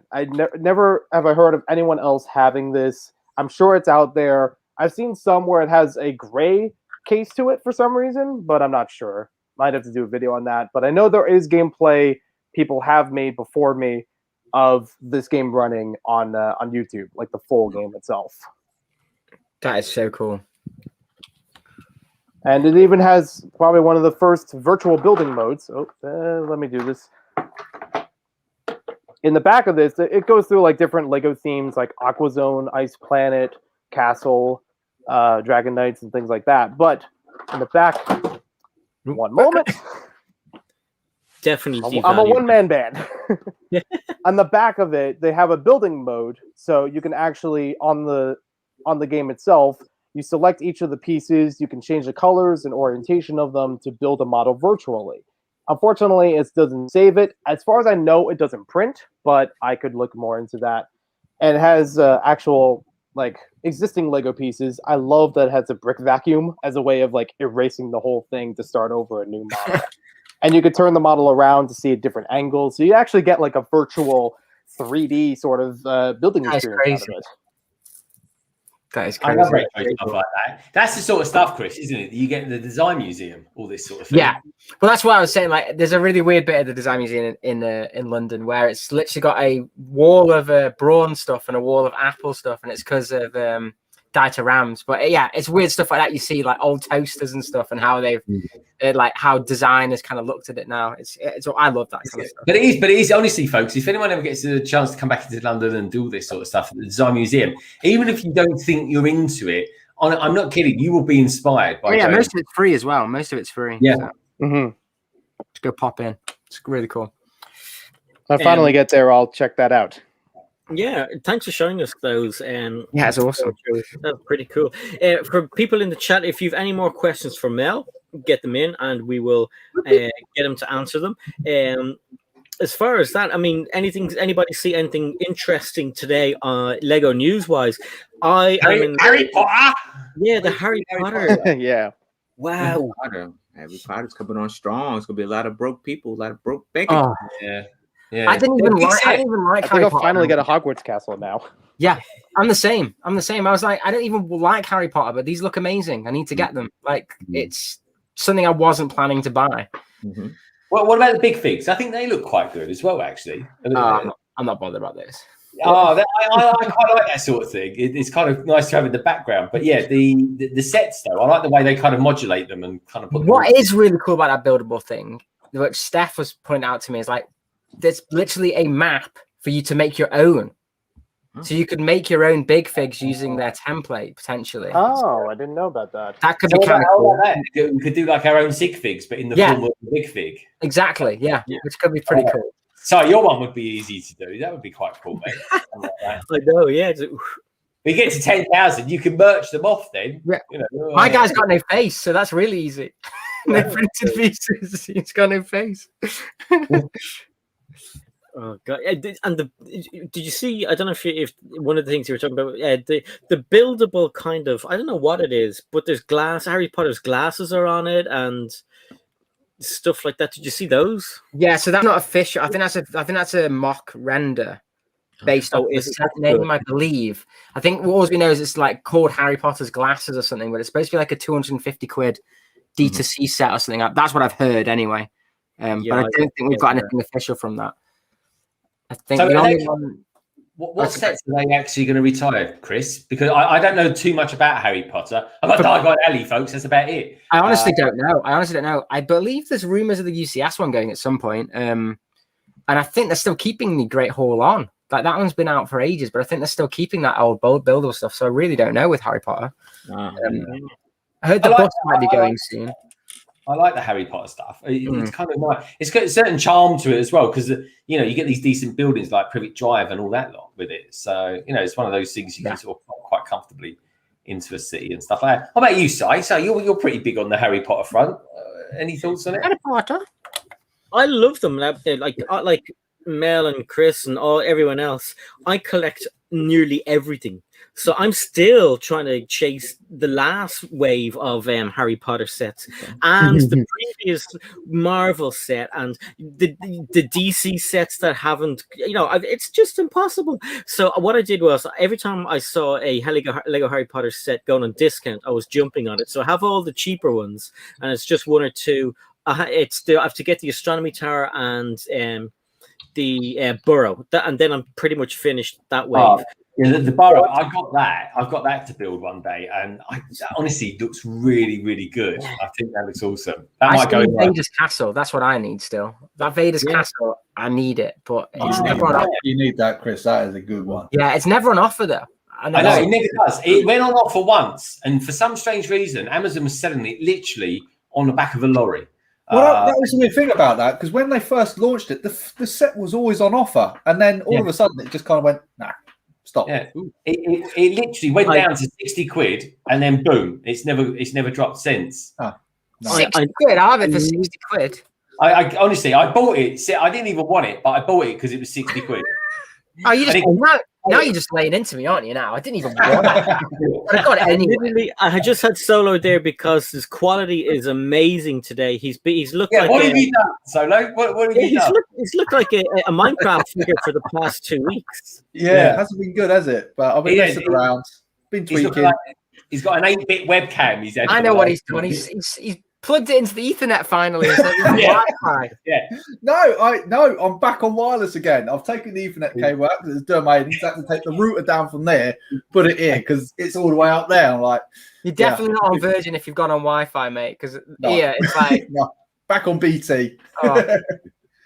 Everything has to be hardwired in our house. It's like tripping over cables everywhere. It's like Well, you know what? That's why I was talking about that video that Iceberg did earlier on. I forgot to go back to it. I appreciated the honesty of that. Like when you said to us, when you see me live streaming, this is what I'm looking at. I think that's the same for all of us, except for maybe Greg because he's really prim and proper. I'm only joking, but but no. It's Well, put it this way, I will. Sorry, I'll definitely say this. I don't know how everyone else sets it out, right? But what it is completely impractical. I've got this here. Yeah, let me do that. This here. This is about a few feet behind me. I mean, who puts a thing like this behind them anyway? Ordinarily speaking, and then over there, I've got these shelves from IKEA that are in the most ridiculous place. But the reason they're there is because it looks good for the camera. That's all it is. That is simply it. They are there. They're kind of over there. I could just about get through the door with them there. They're there for the angle. And then, mate, what I should have done if I'd gone back to the date. Let me just grab this here, folks. Give you a little tour. What I should have done if I just pull that round there, so I don't pull everything apart, is what I should have done. I've got 20 shelves there full of Lego. I should. One day I'll probably do like a tour of it, but I should have maybe put the desk or something maybe over there. And then you kind of had all that Lego there on view. But then when I do the outside building, I can then maybe make it so it's a bit more desirable. But you know what? So you got to be pretty good with your space all in, because let's face it, it's money, time, space. I think that's probably every Lego collector's nightmare, isn't it? And storage. I've never had so much space now. I can't believe it. That was a problem with mine. When I lowered the city so that I could fit more in, I had the awful realization that then I couldn't fit anything under the tables. So that's where all my parts went. So they're just all downstairs at the moment, and so I have nowhere to put them. Yeah. Talking of storage, Solo, did I see your picture on Instagram this week of you putting a load of stuff into storage? Yeah. I've got a 50 by 50 storage container, and it's just Lego. I've got way too much. It's just way too much. That's so cool. Did you find your caterer in the end? No, we've just literally just been taking stuff down from loft, taking stuff off the walls, because we're just trying to get it as less of a Lego factory as humanly possible. Yeah. And we're just trying to do it fast because we've got a couple of people coming over next week, so we're just literally like go, let's get it out, get it in the storage. Yeah. Sorry, I've also forgotten about you as well. We were just literally just like. I need to remember. We need to know where you live, because I need to wait for when there's a UK storage hunters, because you're that kind of one where you open the storage thing and go, oh, he ran off. What do you want for it? And I'm like, yeah, I think I can see a caterer, right? Lego, get it. Yeah, I tell you, grab it for me. It's like as soon as you open up the door, like the very first set you see, like just sat there, just sealed in its box, is Assembly Square, just sat there, there, and then above it you got Vader's castle, and then it's just boxes of just. Keep an eye out for that, Greg. We can go all in. We'll go all in on it when he's run out. Yeah. I'll hold him down. Sire, right, you go and grab the goods. I was worried about Vader's castle. I was just worried about the photograph I saw with your daughter on top of the trolley, and then I was like, "Oh my god! I hope he doesn't forget to take her out of the storage unit." She's probably still there. Daddy, let me out. Yeah, I know. It's a bit quiet on the street. Right. We have a question from Joe for Iceberg. Iceberg Bricks. Is there anything from your time in Lego Masters that you regret you did, or wish you had have done better, or should have done better, or done differently? There is, but it's you haven't talked about that episode yet. Okay, cool. Oh, I've got to ask. Whilst you're in the studio, do they pump in intense music to make you guys sweat a little bit more, or is it just pure silence and bricks clicking together? Honestly, you didn't. There was like no music sound on set. That it's like editing. The music that you hear while you're watching it, that's editing. Like while you're in studio, there's no music playing. There's none of that. I know you probably might not have seen it, but we got a show called Great British Bake Off, and they intentionally, coming up to the last 5 minutes, intentionally turn the music up and make it more intense to make them like sweat. And then obviously then they add extra music over top of it after editing. But yeah, I was just curious to find out if they had that. Okay. The British Bake Off is called, in America, it's called the English program where they bake cakes and stones and other things. It's got a mad name. Like the British Bake Off has a weird name in America. I think it's not British Bake Off. I don't know if it's the same show, but is it Cake Boss? No, Yeah, Cake Boss is the cool different. American one. Okay. Brick Huntress. See you, Brick Huntress. So yeah, I mean, like if you watch the one thing that really kind of shows you what a scene is like when there's no music. So at home you always see music, you hear the music, you see the scenes and everything else. But when you're on the set, there's nothing like that. So that intense feeling is like put in. But there's a really good scene in Ant-Man. So in Ant-Man, when he's small and he's fighting on the train, Yeah. and then the daughter is just looking and the train just falls over. It's like, it's such a good scene. That scene's my favourite scene in the whole movie. And he's got a giant Thomas the Tank Engine comes out the side of the house. It's wicked. That's practically out of that entire film, I think. Yeah, I think the Ant-Man is a brilliant film, and he's got like his little house and stuff like that he stays in. Come on, it's a great little movie, that one. It's a great little movie, but let's be face it, it's exactly the same as Iron Man 1. I don't remember Iron Man. I think he's cooler than Iron Man. It is good. Paul Rudd is funny. So he's a normal geezer. He's a geezer on the road. He's just on the street. He's become lucky. I don't know. Those side characters seem like they're doing their own thing. It's really good. Yeah. From seeing it with Nat Man. That Thomas the Tank Engine scene is wicked. Yeah, it's so funny. And the gigantic hand, love it. Yeah, he's funny guy as well. Funny guy. Mel, can I ask you? I've got questions for you, Mel. I need to ask you questions. Sure. I'm interested, right? Just out of curiosity, do you guys have like every break, like every 2 hours or something like that? Well, the American TV, production company, they have an awesome union. Like they pay their union dues, and they have an awesome union, right? So if the cameraman needs to go on break, cameraman goes on break.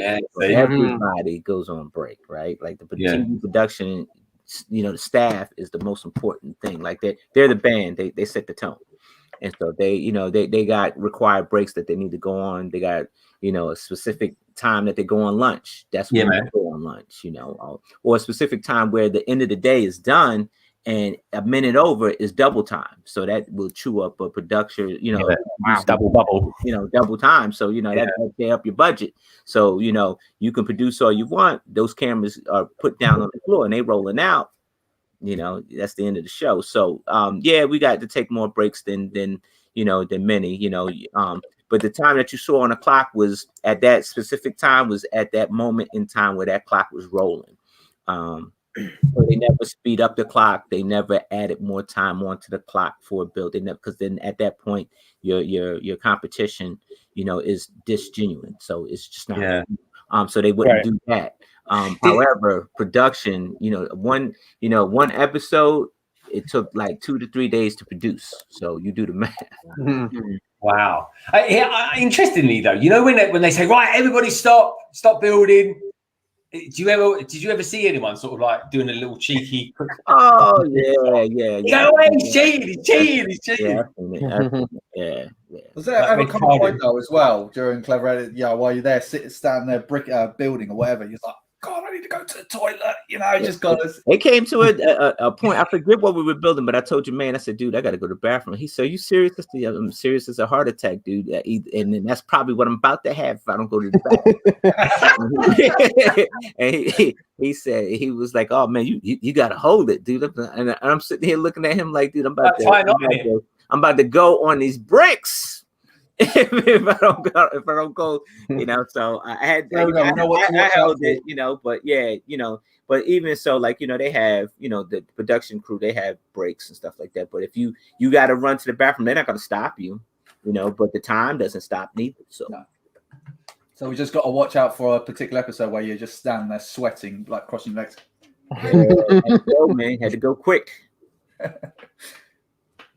And did they chaperone you? Like, would a producer go to the bathroom? And make sure you don't walk off set. You don't walk somewhere where you ain't supposed to be. Because we were actually on the grounds where they shot The Office at, like the hit TV show The Office. Oh, cool. So we were in the same studio, where they shot The Office. So. Oh man! Did you mix with other like things that were going on in those studios? I think it was one other studio across the parking lot, and it might have been like a cooking show because everybody was dressed in that chef attire, but I couldn't tell you which one it was. So no RuPaul's Drag Race. That's my favorite show. I'm just gonna keep asking about it. Yeah. It's good. I want to go back to the baking show you did, because that's Cake Boss as well. Yeah, in our house we watch a lot of those shows, and so who approached who? Was that something you saw and said, okay, I'm going to go for this, or do you have an agent who kind of points? Bro, they don't. I mean, they have one contact person from the production company, Lego Masters, that kind of tells you, hey, look, when you go on this interview, this is things you can cover. These are things that you're not supposed to say, X, Y, Z, Now, not so much because I think we're yesterday's news. So you can't, we're out of the loop. So we only can talk about what happened during our season. But what happened was that Corey and Travis was a Make-A-Wish kid because Travis fell ill at a young age. He had leukemia, right? Okay. And so Make-A-Wish is a foundation that, if a kid is ill or towards being gravely, they start, hey, the kid wants to go to Disney World, they go make it happen. This kid want to meet a celebrity, they go make it happen. And so Make-A-Wish gave Travis a bunch of Lego, as part of his, his wish for, being a leukemia kid. And so what happened was they, Buddy usually gives a donation to the Make-A-Wish Foundation. And so his people actually reached out to Corey and Travis and said, hey, look, you got two home guys in New Jersey that was on Lego Masters, can we, do a challenge with Buddy? So they told him, look, you need a team of 5 people. So Corey called me, he called Jermaine, and he called Manny. So it was us 5 versus Buddy's team. And, it was like over a 3-day period where we went up against, I think it was like episode 3 called Toys, Toys, Toys. And we built this action hero ultra bot called A-Hub. And it was like this 6-foot robot that you would find underneath an 80s time, Christmas. But however, we updated him and we gave him a iPad plate inside of his chest, and so it was a magnificent build. It was. That is fantastic. I'm gonna have to watch. I'm gonna have to find it. Is it just what was the name of that particular show, like series? It's called Buddy versus Christmas. Buddy versus Christmas. Okay, Lorraine, write that down. Unless because the guy. I'm on it too. Secretary, well, he got a second. I'm looking for it. I just love watching that Cake Boss. Some of those cakes are absolutely crazy that he does. Yeah, the stuff he made was absolutely crazy. Like even on our episode, what he made was just ridiculously crazy. Those cakes I wouldn't be able to make out of paper mache. Now they all the parts of what you see isn't cake. No, it's probably just a layer of something over top of it. But it's I saw something like a lot of times there's like a wooden table underneath the structures and stuff like that. But I mean, still, it's incredible. Some of the ones they've done, like when they do like dog weddings, because obviously they have some weird ones. They do like a dog wedding and it's like full on dogs and it's mental. Some of the stuff they do, it's absolutely awesome. Joey has put it into the chat, so go and check out that show when this stream is finished, obviously, and you'll be able to see Iceberg in it. And it's pretty cool. I mean, he's from Jersey, isn't he? New Jersey. Yeah, I love that accent. I mean, it's such a cool accent. I think. The real kind of. And they're always fighting with each other because it's a family-run business. So it's just like they just don't. You keep it in the family, man. Keep it in the family. Other than that, you'd be swimming with the fishes. And his sisters, they are tough. They take no crap from the brothers at all. Like, not at all, man. I just love it when they always get like a cousin in or something, and they're always rubbish or something. It's like training them up. Like, he's done it wrong again. We've got this thing we've got to do. If you ever want to know about Jersey, watch the movie with Robert De Niro called Goodfellas. Oh yeah, definitely. That's a movie. That sums up a lot. That's a good movie. Yeah. Classic. So now, I think we touched on a bit your previous career, policeman. Mm-hmm. What was it like in the force? Like, did you? I don't know much about the police at all, except for they protect us. So, like, did you have a particular partner you're with? Do you want to talk about any of that? Yeah, I did 18 years as a police officer. I'm retired now.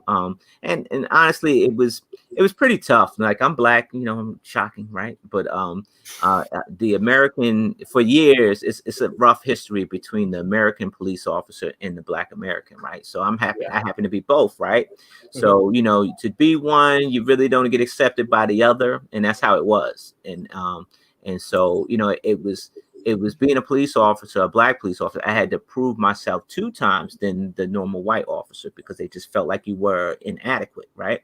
But it becomes part of the norm, sadly to say. It becomes part of the norm. You try to prove yourself, right? And I did. I lasted 18 years before I retired. And so it was some wild stuff, man. Like, it was a wild ride. I definitely would do it again, definitely do it again because I helped a lot of people along the way. I've done a lot of community service stuff, for kids that were less fortunate, held like summer camps. I remember working the midnight shift, and then during the day, I would hold this summer camp for kids that couldn't afford summer camp, during the week. And I wasn't backed by my city. I wasn't backed by my police department. This is something that I did. And and I'd be tired as I don't know what, and I'm running a soccer camp, a track camp, a basketball camp, a sailing camp. I hooked up with the sailing crew and it took the kids sailing. You don't believe me? It's on my Facebook. Facebook, it is. Just stuff like that. I don't think I would be able to make an impact like that without being a police officer. I think that was the platform I was chosen. And that's a career that I would just never ever. I bravery, mate. It's like got to be up here. It's just something I would never. I just haven't got the cojones for that. Like, it's tough because it's tough breaking barriers. Like, everybody has, and here's the thing is that, it's out in the news, especially all over the US, like where, police officers are making some gravely mistakes, right? And here's the thing, you got to be accountable for those mistakes. You can't be, excused for making this mistake, because if you're Joe Blow, you go out here and making a mistake, they're going to hold you accountable for your actions. And so it's tough to actually, bridge a gap between both communities. It's tough. One community doesn't trust the other. And that's what it is. And so, like, I think I was able to kind of bridge, and I used Lego, like Holly's right. I used Lego to kind of bridge some of those gaps, because, here I am, a police officer, and you like Lego. Well, how do you do that? But both worlds can, coexist. I can be serious, and I can play too. So, sorry, go on. Oh no, I was just going to say, just out of curiosity, do you like the police module that came out this somebody year? asked me that. Somebody said that I didn't. Honestly, I don't really. I bought it. I bought it, and I built with the community. I had fun. I just something about the donut shop right now. I know you had to tell a story, but like, you could have told any story but that story. Like, why would you put a donut shop? I had. They're mocking you. They're mocking you. That's why they're mocking you, mate. No, not every police like pastries. They don't. I like pastries. So do I. Oh man, I think TJ Hooker used to like them as well. The pastry and the black coffee just does it for me in the mornings. It's like, to be honest, I think it's because Lego tends to just have, like, a lot of the shops tend to be a coffee shop or a donut shop. It's usually all the city sets seem to have them anyway. So that's probably more the reason. But yeah. Oh, indeed. That is true. I'm just saying goodnight to Nullig. Just back home. Say goodnight to everybody. Good night. Good night, mate. Bye, Nolag. Eagle Piggle saying goodnight as well. Yeah, Holly's right. I do appreciate a jelly donut. I do, Holly. Even though I look like I never ate a donut in my life, I do appreciate the right jelly donut. I used to watch Dexter a lot. The serial killer thing, and he used to always, because obviously he was the donut guy that used to always come in. And I used to always see those the donut things he used to hold out. I'm like, they look incredible. Like, they knock our donut shops here out of the park. Like, Oh man, I'd just be munching away on those every day. Mel, what about your colleagues? Did you tell them you were into Lego? Did they know? And if so, what did they think? I did. You know what? I had a chief at the time. I was in a community. I was a community liaison, and right around the time before I went to Lego Masters, and my chief, you know, we were in a conference room with a meeting, and I think he thought he was going to belittle me by saying, "Hey, you know, Mel, instead of go out here making an arrest, Mel would rather go play with Lego." Well, you're right. You know, I would rather, you know, sit somebody down, play, talk about some problems and put some Lego together. He was right. And they laughed about it. But then when I told them, hey, look, you know, I showed them this paper. I said, hey, look, you know, they want me on this TV show for 6 to 8 weeks. I'm about to go to Hollywood. He said, are you serious? all jokes stopped after that, like, because then it all went fast track. All jokes stopped after that. Like, somebody says, see, he just made fun of you about a couple of weeks ago. Like, this is getting him somewhere. Yeah, you know, now you're getting somewhere. Like, now he know that, you know, you're gonna be on national TV. Now you get some respect. Everyone has a hobby anyway, and it doesn't really everyone has a hobby, and so why is Lego any different? It's a cool hobby. Yeah, can you imagine doing another hobby like you know, Joey, if you did another hobby, like, could you imagine going fishing or something like that and doing that every week or a few nights a week? I don't know if I could get into something like that, like at a constant rate or like any time of day sort of thing, the way I like with Lego. Because any hobby is expensive, isn't it? I mean, I was thinking the other day, oh, maybe I should have stayed and maybe done RC car racing and gone back into that. Because I used to love doing that when I was a teenager, and that's quite in over here now. But even then, I remember it being like really, really expensive. The little motors, the batteries for it, the chargers, all that lot. It was super expensive. Plus, as well, you drive all around the country to just race. I used to do airsoft, which is quite big in America, and that is an expensive hobby. Oh my god, that's an expensive hobby. Bloody expensive, that is. I had everything. I had all the gear for it, like everything. That was right. Before Lego, my hobby was cycling. I went out and bought a $4,000 bike, and I went out and paid about probably $8,000 in upgrades on the bike. And I used to go to certs and stuff like that, and buy all this gear for bikes and stuff like that. And you know, it was a very expensive, you know, hobby. Yeah, that is not cheap. Wow. Biking's not cheap at all. Biking's not cheap. Biking's one of those weird hobbies as well, where the lighter it is, the more expensive it is. Like usually you think you have your money in weight. Biking's the other way around. It's like, no, if you can pick it up light, that's worth more money. I had a carbon fiber frame, had to go get the carbon fiber wheels with the carbon fiber, handlebars. So my friend who lives in LA, he does triathlons, and he had this new bike when I went over last, and I picked it up and I was like, this doesn't even feel real. Like, I don't understand. It was like so light. I was like, where's all the weight for it? And it's like, oh yeah, it's like a $12,000 bike or something. That is crazy. Yeah. Like it would be cheaper to starve yourself and lose the weight that way. What makes me laugh is in London. Stay away from the donuts in the police market. There you go. Pull your donuts into your bike. But I mean, you get, like, in London, you get people buying these expensive bikes, you know, for to £10,000 worth to get all the carbon stuff, but they're riding around with like a big heavy chain on them, so they're completely losing out on the fact that they're driving around in something light. But you know, I like those little fold-up ones that they have in London. I really wanted one of those. Oh, the Bromptons. Yeah, I think they're great. I think they just look really hipster. I want to be really hipster driver. They're really cool. They start at £800. That's £1,000 just for one of them. Yeah, well, that's what I thought, because I was like, oh, I might get one of these to go to the office when I get off the train. I was like, I'll walk. I'm not spending that much. That's the exercise. And you can go in the coffee shop at the same time and get... Yeah, exactly. Coffee. I could hold a donut easier if I was cycling. And that's a good point. Holly brings up a good point that our camp that we hold show kids that the endless possibilities with, you know, because we have the small brick box and a medium-sized brick, you know, the medium brick. So, like, you know, it just shows the endless possibilities that you can do with something small. So you can start small with Lego, but like it's Lego is a rabbit hole. Don't let that fool you. It's a rabbit hole. Absolutely. It was Lego, and then somebody was like, "There's Star Wars Lego." I said, "Well, what's the difference?" And they said, "Don't go down that rabbit hole." And guess what happened? I was walking down the path one day, and I slipped into the hole. Oh, that's exactly what happened to Chris. Chris started out his Lego journey with Star Wars, and now he's into everything.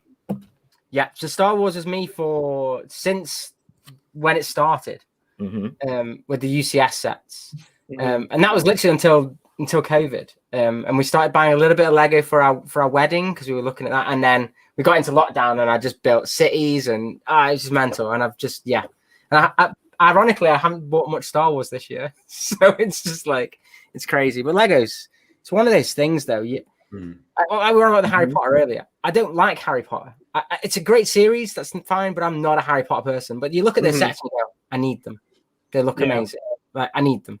So I'm really gritting my teeth because they do look nice, and I'm, as you know, I'm the same as you, Chris. Not a Harry Potter person. Yeah, I'm like, no, I have got enough to buy. I've got enough to do. There's supposed to be 3 UCS Star Wars sets coming out this year. I know, exactly. R2 looks good though. I'm liking that one. I don't even know where they're going to go. I think videos after the fact I get those, I think I'll just have to hold Lego sets because there'll be nowhere else to put them in the house. Yeah. I think I just have to hold it. It's like, sorry, there's nowhere for this set. That's my problem. Every Lego set I buy from now on, including Kobe, I can't build because I'm not allowed to anymore. I'm like, no, have you ever built anything other than Lego? Because Kobe seems to be a bit of an in thing at the moment. Certainly, Solo's building loads of Kobe at the moment, and I just wondered, have you ever tried building with any other sort of brick manufacturers? Judging by his face, no. He looks pretty disgusted that I've even asked him. Kobe? And I'm doing so well. Joey, you've another hobby that a lot of people probably know and some don't. You're extremely into Nerf. Yeah, so Nerf is another one of those hobbies that like I loved it as a kid. I grew up with it a little bit here and there, and then fell off. And then I found out, people use it for like as a sport. You know, you can actually have like organized games and competitions with it. So it got me back into it in a whole new way. And like even that one is like there's a lot of similarities I've seen between the Nerf hobby and the Lego hobby when it comes to customization from what's released in the stores. A lot of the things that can be moved around, and like everybody has their go-tos for what they use. It's really fascinating, but I still have a lot to learn from it. Yeah, that's slowly starting to come over here in the UK, like Nerf arenas and all that kind of stuff. It's very slowly coming over, and I'm really competitive, so me running around with like a couple of my nephews and a couple of his friends, no idea. So they'd slaughter you, Solo. Sorry, they'd slaughter you. Yeah, they probably bloody would actually. But I am a really bad loser and an even worse winner. So I'm not going to go down that road. I think we just missed what Chris was doing there. Just putting it back. Okay, is it too difficult to take back out? Yeah, that one is. But I can. They're basically. They're a bit awkward to take out. Chris, what order are you putting them in? Because Star Wars numbered. Oh, Star Wars numbered. Nice. Yeah. What is the number one? What was number one? Star Wars 001. So they're just displaying them all. Fill in Mel and Joey as to what they're actually doing. So I've decided to dedicate this part of my room to collecting every single Star Wars figure ever made. Oh no. So basically I'm making my own stands. That's why I was doing the horrible thing of gluing Lego, but it's just literally gluing one by one studs to these, and then I have got a massive brick set catalog with a spreadsheet putting them in Star Wars numbered order. That's good, man. Look at it. That's incredible, though. Yeah. They're really nice display. It's going to be a very long journey, but it's just something I've always wanted to do. And I thought, do you know what? Now's the time to do it. So, I just decided to do it. But I don't have 001, Greg, that you were interested in. Does anyone know what? Does everyone know what Star Wars 001 is? I'm going to guess it's Obi-Wan. Nope. I'm gonna Luke Skywalker. I'm going to say Luke. Yeah, that's what I would have gone for. No, it's not Luke. It's Darth Vader. It's an obscure one. Isn't I'll it? give you a Qui-Gon clue. It has actually got 4 variants. Qui-Gon Jinn? No. 4 variants. It's a battle droid. No way. Oh. Yeah. That's Yeah. not a minifigure. And Battle Droid has A, B, C, D variant. It's the only figure that has A, B, C, because literally it has flat hand, straight, then bent hand. Oh yeah, and then in the each- angled ones. Yeah. Mhm. So there's technically 4 of them, but I only do 1. I don't do any of the variants. And then I believe the second one is then Luke Skywalker, and then it's Darth Vader is SW003. You're Yeah. telling me, Chris, you're not presenting a clone, droid commando, a droid. Oh Commando. no, I am doing those. Mhm. They have separate Star Wars numbers. But Oh, the I was gonna say- the droid itself, just the plain tan one. Yeah, No, yeah. I have a few of the other ones. Yeah. Don't worry. I'm getting I was every gonna- single variant of the You're trying to collect all the figures and you're not In putting fact- those in. Yeah, no. In fact, I just got from one is Roger, the one from the latest series, Right, which yeah, is yeah. the multicolored one. That he's in there. Yeah, I just got him. Oh yeah, with the dark orange. Yeah. I've got these some pretty good ones in here. Actually, I haven't looked at them yet, but yeah. From the Freemakers, is it? Yeah, the Freemaker. I got a couple of the Yeah. Freemaker ones, which I haven't watched the series, so I need to watch the series because I don't You even know- know what I'm talking about with those. It's a really good series. I watch all animated Lego shows, and that's a It's really good all series. right. Yeah, I got her from the Freemakers, and I had to look it up, which is the I think she's called Naya or Yeah. it's terrible. But yeah, and I didn't even know who she was. I was like, she looks like she's a Sith, and then the other side of her face is like good, and I'm like, I Yeah, need to watch she's this a Sith. series. There's also a minifigure in that show called MOC, Mock. Oh That- really? Yeah, and it actually Yeah. is a proper Oh, non- my God, yeah. Wow. it's Yeah, a it's one of my non- favourite Star Wars figures, side, that one. That's one of my favourite- Yeah, he's a brilliant figure. Which one's that? Is that? I might have one here. I think. What does he look like? It's like, do you know what it reminds me?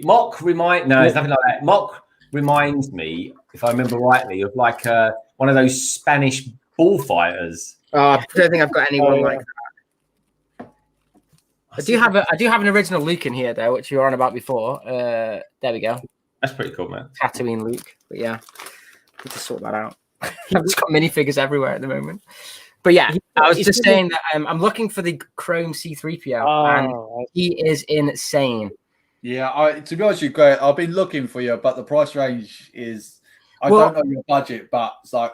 Well, I had a look, and the one I was looking at yesterday, I wasn't sure whether to get it. But then you look at it and you go, "Is this legitimate?" Like that's the problem with it as well, because there's a lot of scammers out there. So it's like, I don't mind paying the money if I 100% know that is the right figure, and that's the problem.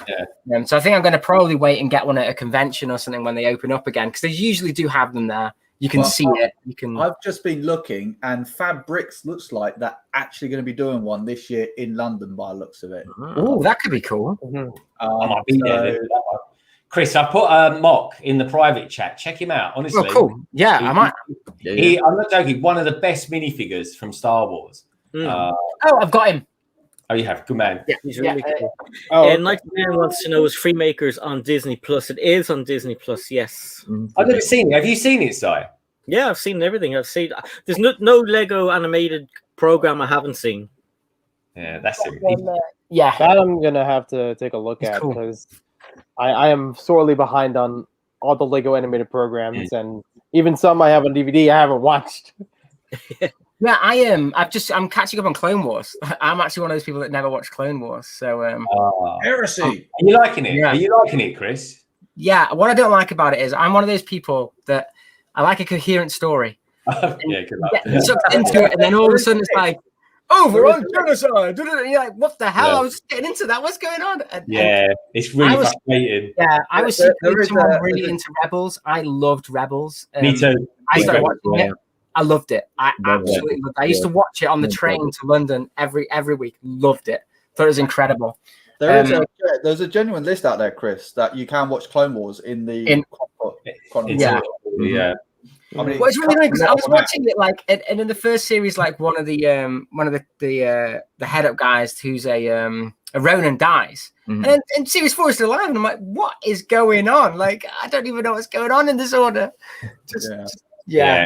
Joel has a question for Iceberg. I know Iceberg has to go soon, so I'll just slide this one in. Are you into Star Wars? I am. I started off with Rebels. I started off with Rebels. Of course, that I made the UCS Ghost ship. Yeah. That's why. Definitely was into that. And I started watching the series and stuff like that. While everybody else was on Clone Wars, I was watching Rebels. And then what happens? You watch Clone Wars, and they come out with the final season of Clone Wars, and you watch it. What it do? Send you to Rebels. Yeah, because there was a lot of untold stories that you would actually have to watch Rebels to actually tie the stories into.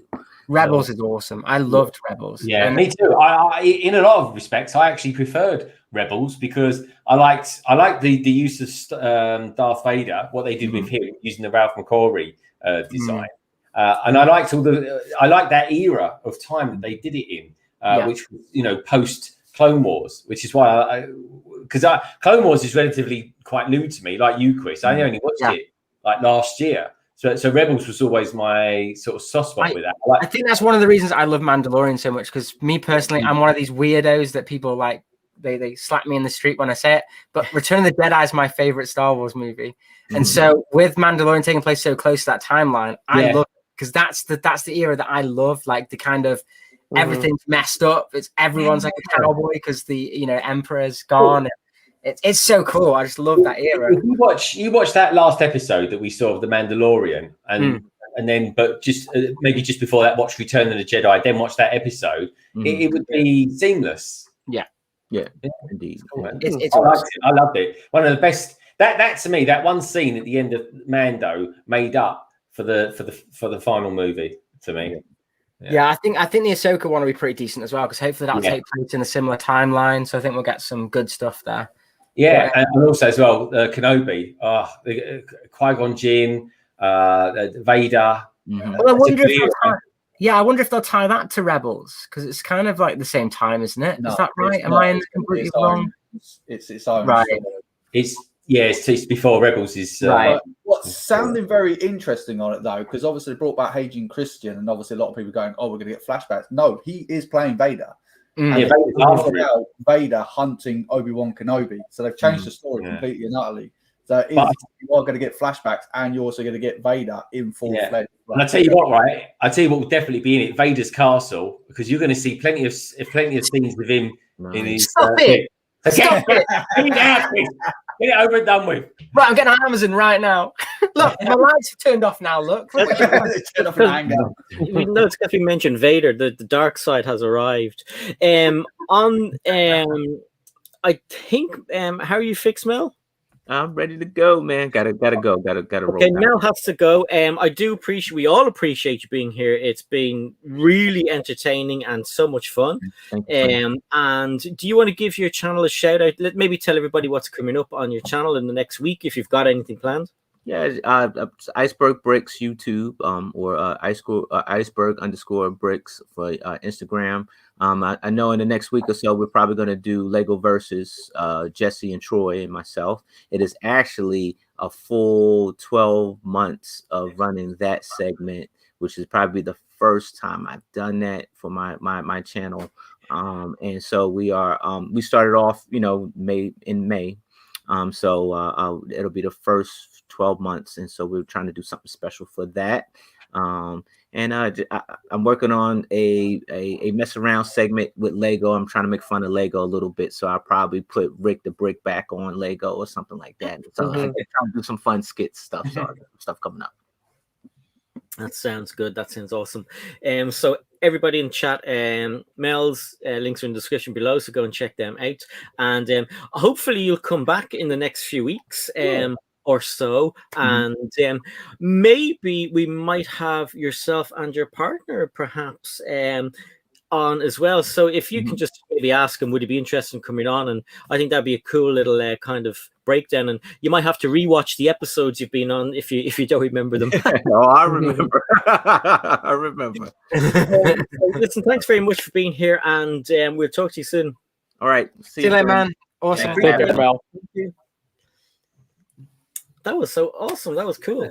He's a nice gentleman, isn't he? Yeah, he's a gent. You're a top guy. I love all the charity work he does as well. That's really important. So impressive, yeah. Cool. I think I will say hello to more people who dropped in. I think I said hello to Joel, and somebody said they saw Jesse. I don't know if Jesse's actually here. I think we do have someone else who has to pop out that I forgot about. Greg, you have to pop out because it's a school night. It is indeed. Do you want to tell everyone what's coming up on your channel in the next few days? What's coming up in the next few days? London Calling tomorrow, folks. There you go. I think pretty much everyone who's here tonight is going to be on it as well. So that's pretty funky. I'm liking that. Joey, if you ever want to pop on, you know where I am. I'll do my best to be on there. Cool, man. We're going to have Holly's going to be on there tomorrow. We're going to have Cranky Bricks on there as well tomorrow, folks. I'm looking forward to that. And it's going to be, I've got the core squad are going to be in tomorrow. And there'll probably be 1 or 2 people popping in and popping out. Same as like Tech Productions. I think he's working now. He's working longer hours because the days are drawing out here in the UK, folks. So he's working a little bit later. So he'll be popping in late on in the stream. I'll tell you who else is as well. Brick scene, because the hours have changed so much, so vastly now between us and New Zealand. That he'll be joining us a little bit later. I've got a new video out today, folks. My first ever city update. So Lagondon is now live. It's a thing. Cracking video as well, Greg. Yeah, it was good. I would watch that. I appreciate that. Honestly. I know how nerve-wracking it is, man. I know how nerve-wracking it is. I know that's why you didn't want to do it. You were putting it off because you. I know, Chris. In all honesty, right? I've never procrastinated over a video. Yeah. I'm not joking, folks. I shot the footage, like at least 6 to 7 to 8 weeks ago. Yeah. The audio I did about a month ago, and I just sat on it, and in the end, I was like, I got to do it. I got to do it. What I would advise to you, Greg, is do not worry about doing them weekly, man. That's what stresses me more than anything. That's absolutely. Doing it. Just don't do it. It's painstaking. Just enjoy your city and do a video when you want to do one, man. That's what I say. It's great. Don't even worry if it's beyond monthly. If it just feels right when you have new things to bring onto camera and you get it done. Yeah, well, it's a fairly early stage in all honesty. So I've got modulars to build. I've done the police right at the end of it. I kind of you might just see it's all fuzzed out. I did it also. It was all very arty, everybody. So you could just about see the police station being popped down, but. I've got to decide what to build next, so maybe I'll put a vote out on my community tab just to sort of say, what do you want me to build next? The diner, the bookshop. I do fancy the bookshop, I have to say, and I might do the older ones off. Because after watching Chris did all these, I'm like, I've still got off Pet Shop under the table, mate. Like, I got the pet store, but I tell you what you will like, Chris. 100% you will like it. Is the Parisian restaurant when you get that, if you know what I mean. That is a beautiful building. Yeah, I mean, another one that I would definitely say, because I was streaming a lot of modulars all at once. Don't do that. Take your time on, because I find it better now. I've stopped doing them for a bit, done some other sets, and now I'm excited to build that. Because I know I've got the pet shop to finish, and obviously I've got Grand Emporium as well, and I know the big, massive sets, but it's just a churn, and you think, it's another building, and you don't enjoy them because they're really good. So, just take your time with them. That's good. It's good advice, mate. Good advice. I to be honest, I think I might even start one of the buildings next Wednesday when we do the backlog. So I think that's the beauty of that. You just pick it up. And definitely do a Cy O'Connor and take the base plates out because some of those base plates are. I'm thinking now, blimey, I need to go and buy some of those green base plates because I need about 48 of them. Yeah. So I might just Chris, you did a video once where you had like 300 quid's worth or something like that. So that's when I first heard the rumors that base plates were going. Really? So most of those were actually the half ones as well. So the best way to find them for the right price is actually, I'm going to tell everyone my secrets now, is bricks and pieces. Not bricks and pieces. If you hunt for the set and you know the numbers, that's how you get them. Because they're actually cheaper and you can get the better colors as well. So that's what I would advise. Yeah, the dark green is still available on it. Yeah, dark green. Dark green is what I use for my train station bit because it looks so much nicer than the light green. I bought all the dark green ones. Yeah, I'm gonna have to go on there because I need a lot more 10 base plates for the beach town. Yeah, I haven't got any to hand. I used them all, the dark green. They're really nice. They look so much nicer. And I think when you're using it with foliage as well, it pops a bit more with the different greens. I really like the dark green. But okay. I'll definitely get some of those dark greens. I've got literally one to my name. And the bigger grey plates as well. They're quite useful. The 48 by 48. Yeah, they're ginormous. Yeah. I need to get maybe a few more of those. But yeah, no, I'm definitely going to be invested in some plates. Amazon sell them as well, folks. So I mean, to be honest, when people are worrying, I genuinely, this is the one time that I don't, because I definitely am full in, like, I'm a purist Lego person. But you know what? If base plates do go, I probably will get fake ones, because how I use the city anyway, they're never seen.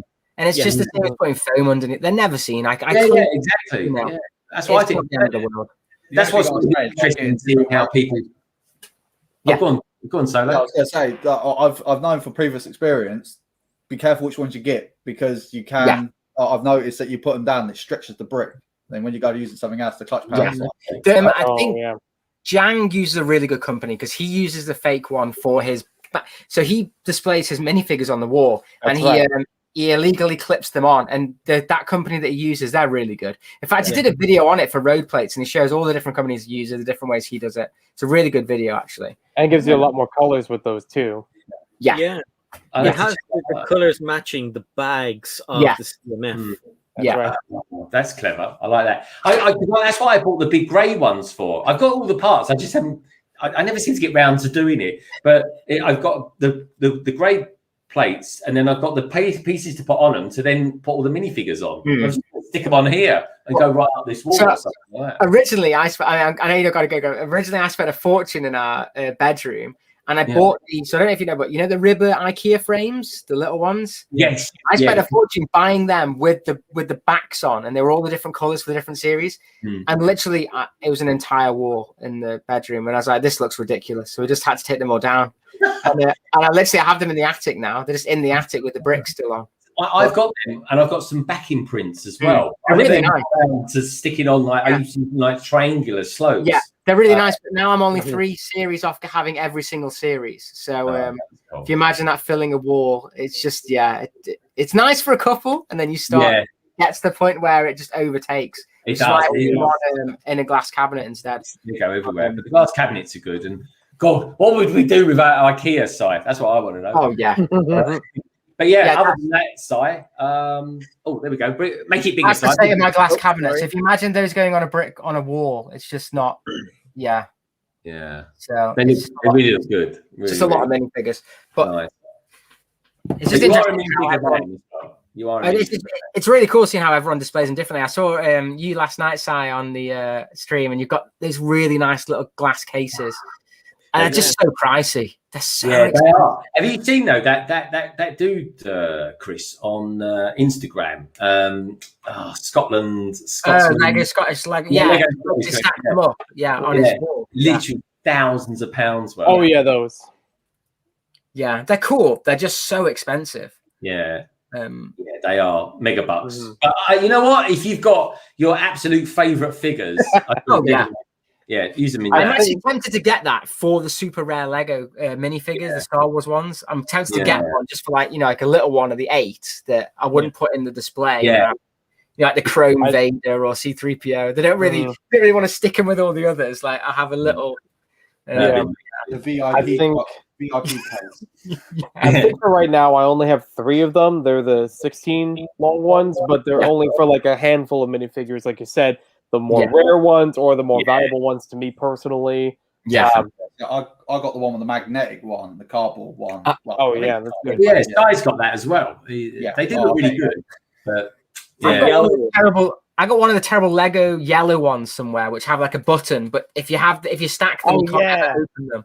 I got one of those because I bought a CMF series on eBay and it came in it because the guy didn't want the thing anymore. And I was like, this is it's cool, but it's annoying if you had loads of them to stack. It is, very interesting. As Joey probably knows, because it's an older video that Brixar did. Brixar has had them going down the stairs on his wall. He has them stacked, but he can't open them, so he has to get a screwdriver and jab it in and then push it down. It's crazy.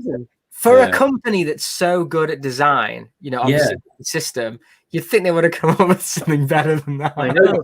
I chalked it up to some of it being Lego, some of it being the partner that they work with, because that I don't know if it was only Lego that developed those, or if it was like Room Copenhagen or one of those other like interior design companies. Maybe. But anyway, on that note, still, if that's their field, you would think they'd know how to do that better. Yeah, but that's probably maybe that's one of those things they outsource. They want to bring things. They want to bring things in house more, maybe like that. Profits, make a little bit more money, I suppose. Makes sense. Yeah. They've got good designers, they might as well use them. But yeah, on that note, otherwise, I'm going to try and get Blocks magazine with you. I reviewed Blocks magazine last week, but such was the pressure of getting out the city update. I put it to one side. So I'll get that out on Saturday morning, folks. Saturday morning, Saturday afternoon, something like that. Otherwise, and then it's all back round again and doing it all again for next week. But yeah, look forward to that. Anyway, Si, lovely to see you. Congratulations on your monetization as well. Thank you. You did pretty well tonight, didn't you? Love it. Chris, good to see you. Solo, lovely to see you. Joey, lovely to see you. Lovely to see you lovely peeps out there as well. Thanks for having me. And as they say, folks, back in old Victorian times, good day to you. And on that note, cheers to you as well. And did you notice he got a haircut? I forgot to say that. I didn't. He looks. I also realized he's the only one that was wearing a hat out of all of us to actually tip the hat. I'll just do my imaginary one there. Yeah. I wouldn't be able to wear a hat on the stream. It'd be too warm. No. I grabbed the nearest hat. There's yes, Mario. Mine's over there somewhere. My Mario. Oh, now I'm on the big screen. No, I wasn't ready. I wasn't ready for that. I'm not going to be ready for this. Yeah, I have my look, my Porg outfit, but. Have you seen his Porg outfit, Joey? I feel like I have, but I'm not sure if I remember or if I just blocked it out of my memory. No, it's here. It's a child's Porg outfit, but it doesn't come. It only comes on for special occasions. Okay. It's hilarious. Gotcha. So, Chris, when's the wedding? Oh, don't mention it. It is a week on Saturday. Okay, we forget it. All right, so, yeah, a week on Saturday. Are you excited? Yeah, it's been a very rocky time because obviously there's very excitement at the time we were getting minifigure. We had this really lots of cool Lego ideas, and sadly, because we were only getting 15 guests, well, 13 guests now. Oh yeah. You know, it's a little bit, but we had this really cool idea where we bought a load of the CMF figures and stuff, and we were going to create like a make a minifigure area for people to do, and then we had like printed bricks with like the date on and stuff, and it was really cool. We had lots of cool ideas like that. I was going to actually get fitted for a Stormtrooper outfit because I wanted one, but sadly that's not happening now. But yeah, it's still going to be really fun, and you know, it's in the world that we're in now, and obviously we're saving a bit of money, so maybe we'll spend that on going go the opposite direction, have even more people there on a live stream. You know. You could. I'm not going to do that. I blame you either. I just want to say thanks to Lester for the £5. Thanks so much. Woohoo! So I really appreciate everybody who was giving super chats and stickers in the chat tonight, and all of you on the panel as well who were on the panel as well. It's cool. It's brilliant. You're all stars in my eyes, to be honest. And we have Legohead 74 who's just joined. How's it going? You well? And who else did I see there? Greg saying goodbye to every single person he can remember saying hello to. And we're going to wind it up in a few minutes. I will pass it over to Solo Brick Builder. Do you want to give a shout out to your channel? Tell everybody what's going on. I've been loving your videos lately. Your quality is amazing, and you can see that you're doing some really good work, hard work in your videos, man. So well done. Thank you very much. Yeah, I'm hoping it's paying off because, my God. The problem is obviously with Kobe sets, obviously they don't have a lot of play features on them. So it's kind of like, well, kind of got to go back to the historical factors of where they go to. And I like my history, but trying to remember it all, I've got a brain like a sieve, so it kind of goes in one and out the other. Invest in a teleprompter. Yeah, I'm going to have to. There's an Every option. now and again, I've got to stop recording because that's why I've got my laptop here, and I'm kind of like, right, got you. And every now and again, thing goes off. I'm like, God.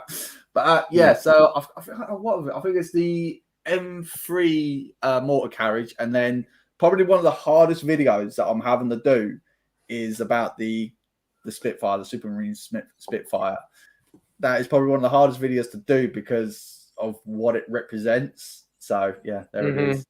Because obviously it's such an iconic vehicle. I want to do it justice, like all the rest of them. But I think that one holds more meaning than anything else. I mean, don't get me wrong, the BF 109 or the M 109 down there, it's cool, but it's no Spitfire. So I'll put a lot of emphasis on that one. So the mortar carriage is coming out tomorrow, and then hopefully by next Friday the Spitfire should be ready. And then So if someone said to you now, right, if Kobe rang you up and they said, do you know what, we're going to sign a non-disclosure agreement with you now, you can only buy Kobe, no more Lego, but we'll pay for it all, would you do it? No, you still like Kobe, but Lego's still your main. Yeah, Lego is still up here. So I'm going down to the Lego store on Saturday because I want the space shuttle. Yeah, there's still things that space shuttle looks insane. Like, I'm not even into space again. They're nailing it with the sets recently. I mean, I'm getting it also for my OCD because I've got just above me here. I've got the what do you call it? The ISS above me here. Right. Oh yeah. Well, they had them all on the shelf next to each other in the store when I went, and I was just like, I forgot about that ISS, and I was like, these look so good. You could literally pick up like 300 quid's worth of space sets at the moment, like really good ones as well. No, Lego still do stuff that I want to do, that I love. Yeah, like obviously Star Wars and ideas and all that kind of stuff. So if Kobe rang me up and said, you can't buy Lego anymore, I'm like, I can tell you where you can shove that contract. Out of interest, did anybody here manage to get that Ulysses VIP thing? No. I was like so angry about that because I was there at like 7:45, 9. Sorry, I was there. I was like, right, refresh. Yeah, and then as soon as it came up at like 9 o'clock, and it just nothing came up. What's really irritating is for me anyway, is it kept doing the terms of service thing. Yeah. So I thought I'd trick it and clear my cache because sometimes that works.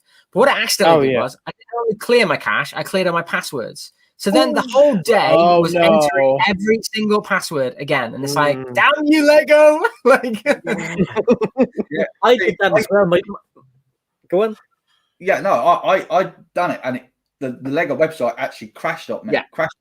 It just, I was like, Lego, your website is crap. It's just crap. It's over advertised and under stocked. Yeah, that's my really badly.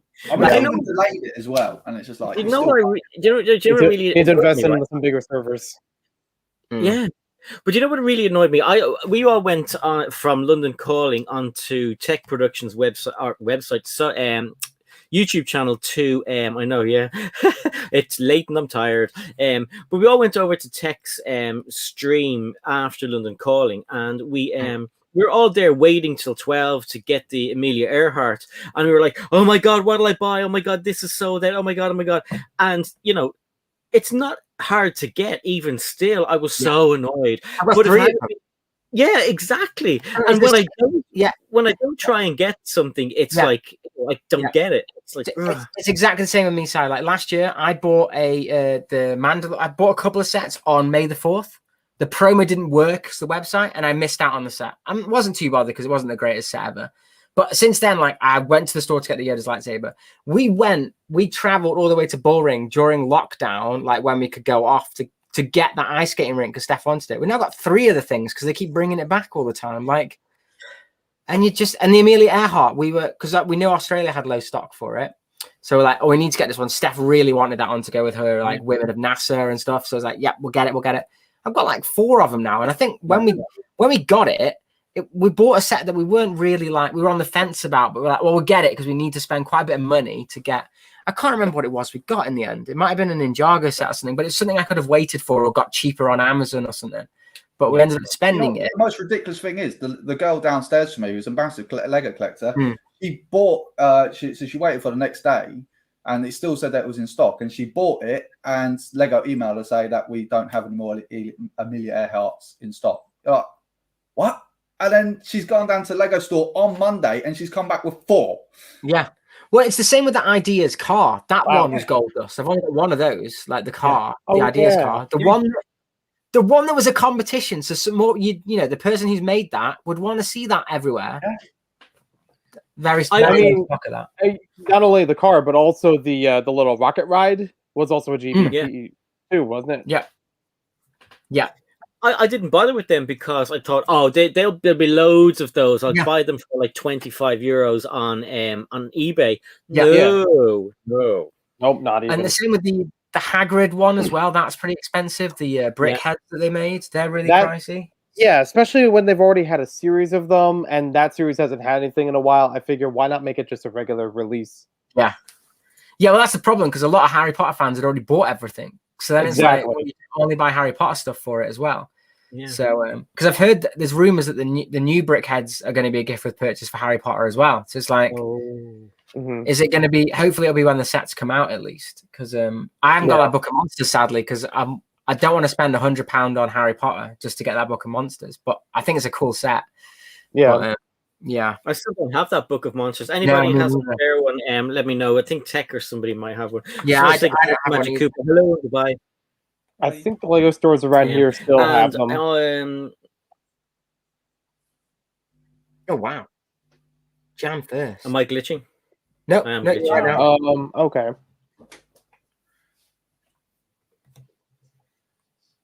AV Brick says we still have an order outstanding from January 1st with in it. And Batmobile as well. So yeah. So Joey, do you want to give us a rundown of what you have coming out on your channel soon, if you have anything coming out? I think so we wind it up soon. It's a little tough because even though I've been doing a lot of moving lately, I haven't really recorded some brand new videos. I have a lot of backstock and backlog of videos that I probably should just get through them.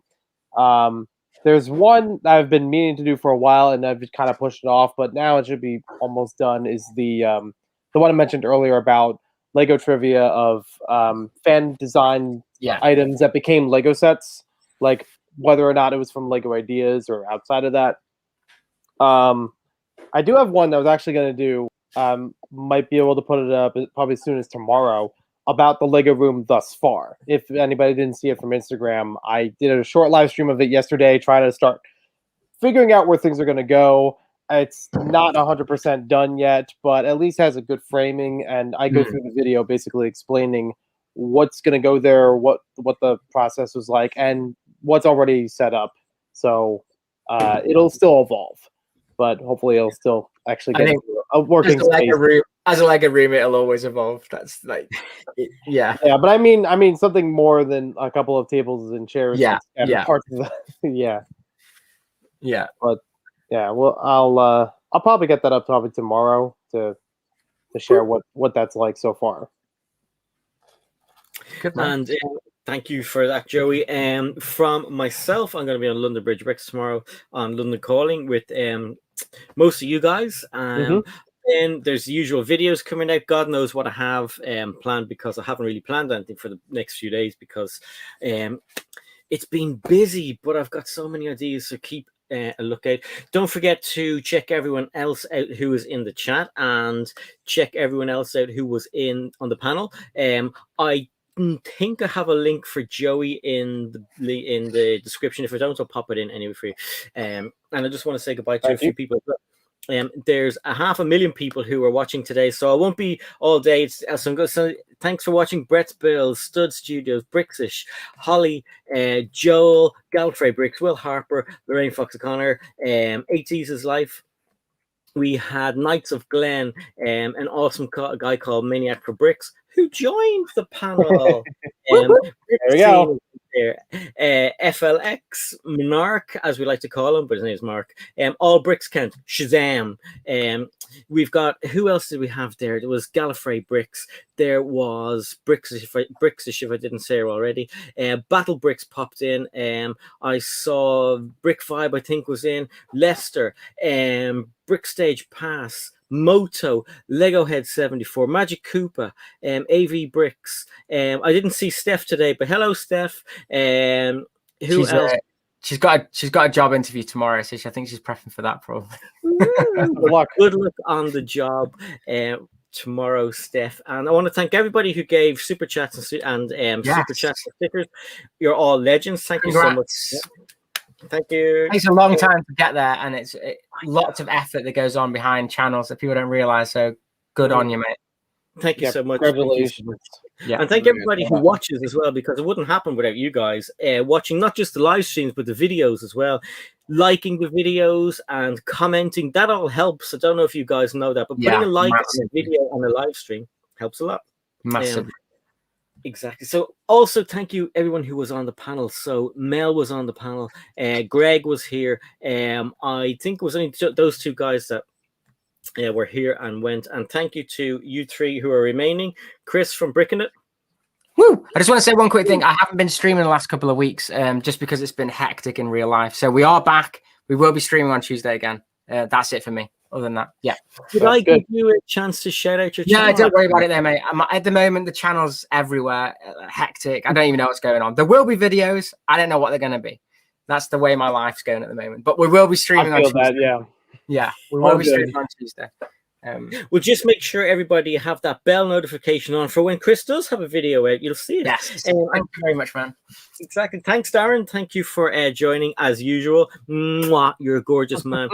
And what an amazing surprise visit. I did see that comment you put on the video to ask about today, and that's when I remembered and I put it into the... Thank you very much. I appreciate that. So, Joey, I hope you'll come on again at some stage and we can all hang out. Yeah, I'd love to be back here, and I'm glad to actually be here for the real deal instead of just a camera pointed away while getting the tape measure all over the place. And hopefully next time I'll have more of the Lego measuring. It was desks and tables. I told you that. But hopefully by the next time I'll have the Lego room more situated, so it'll be easier to share what's around me as well. And thank you, Joey. Just before we go, thank you very much, Chris from Bricking It, for the $5. Thank you so much. Oh, no worries. I was trying to space it out so that there was more people, and then I ended up forgetting. No worries. At the end. I have many minifigures I have to buy, and I still didn't find that torso for that Team GB minifigure. You got the Looney Tunes coming out on the 26th, mate. I'm sure you can buy one of those with it. Oh, you better believe it. Yeah. Okay, see you later. See you later, Bricky Ty and FLX, who are still talking away. We're going to go. Darren has to go. I need to go for a wee, and I'll see you all later. Bye-bye.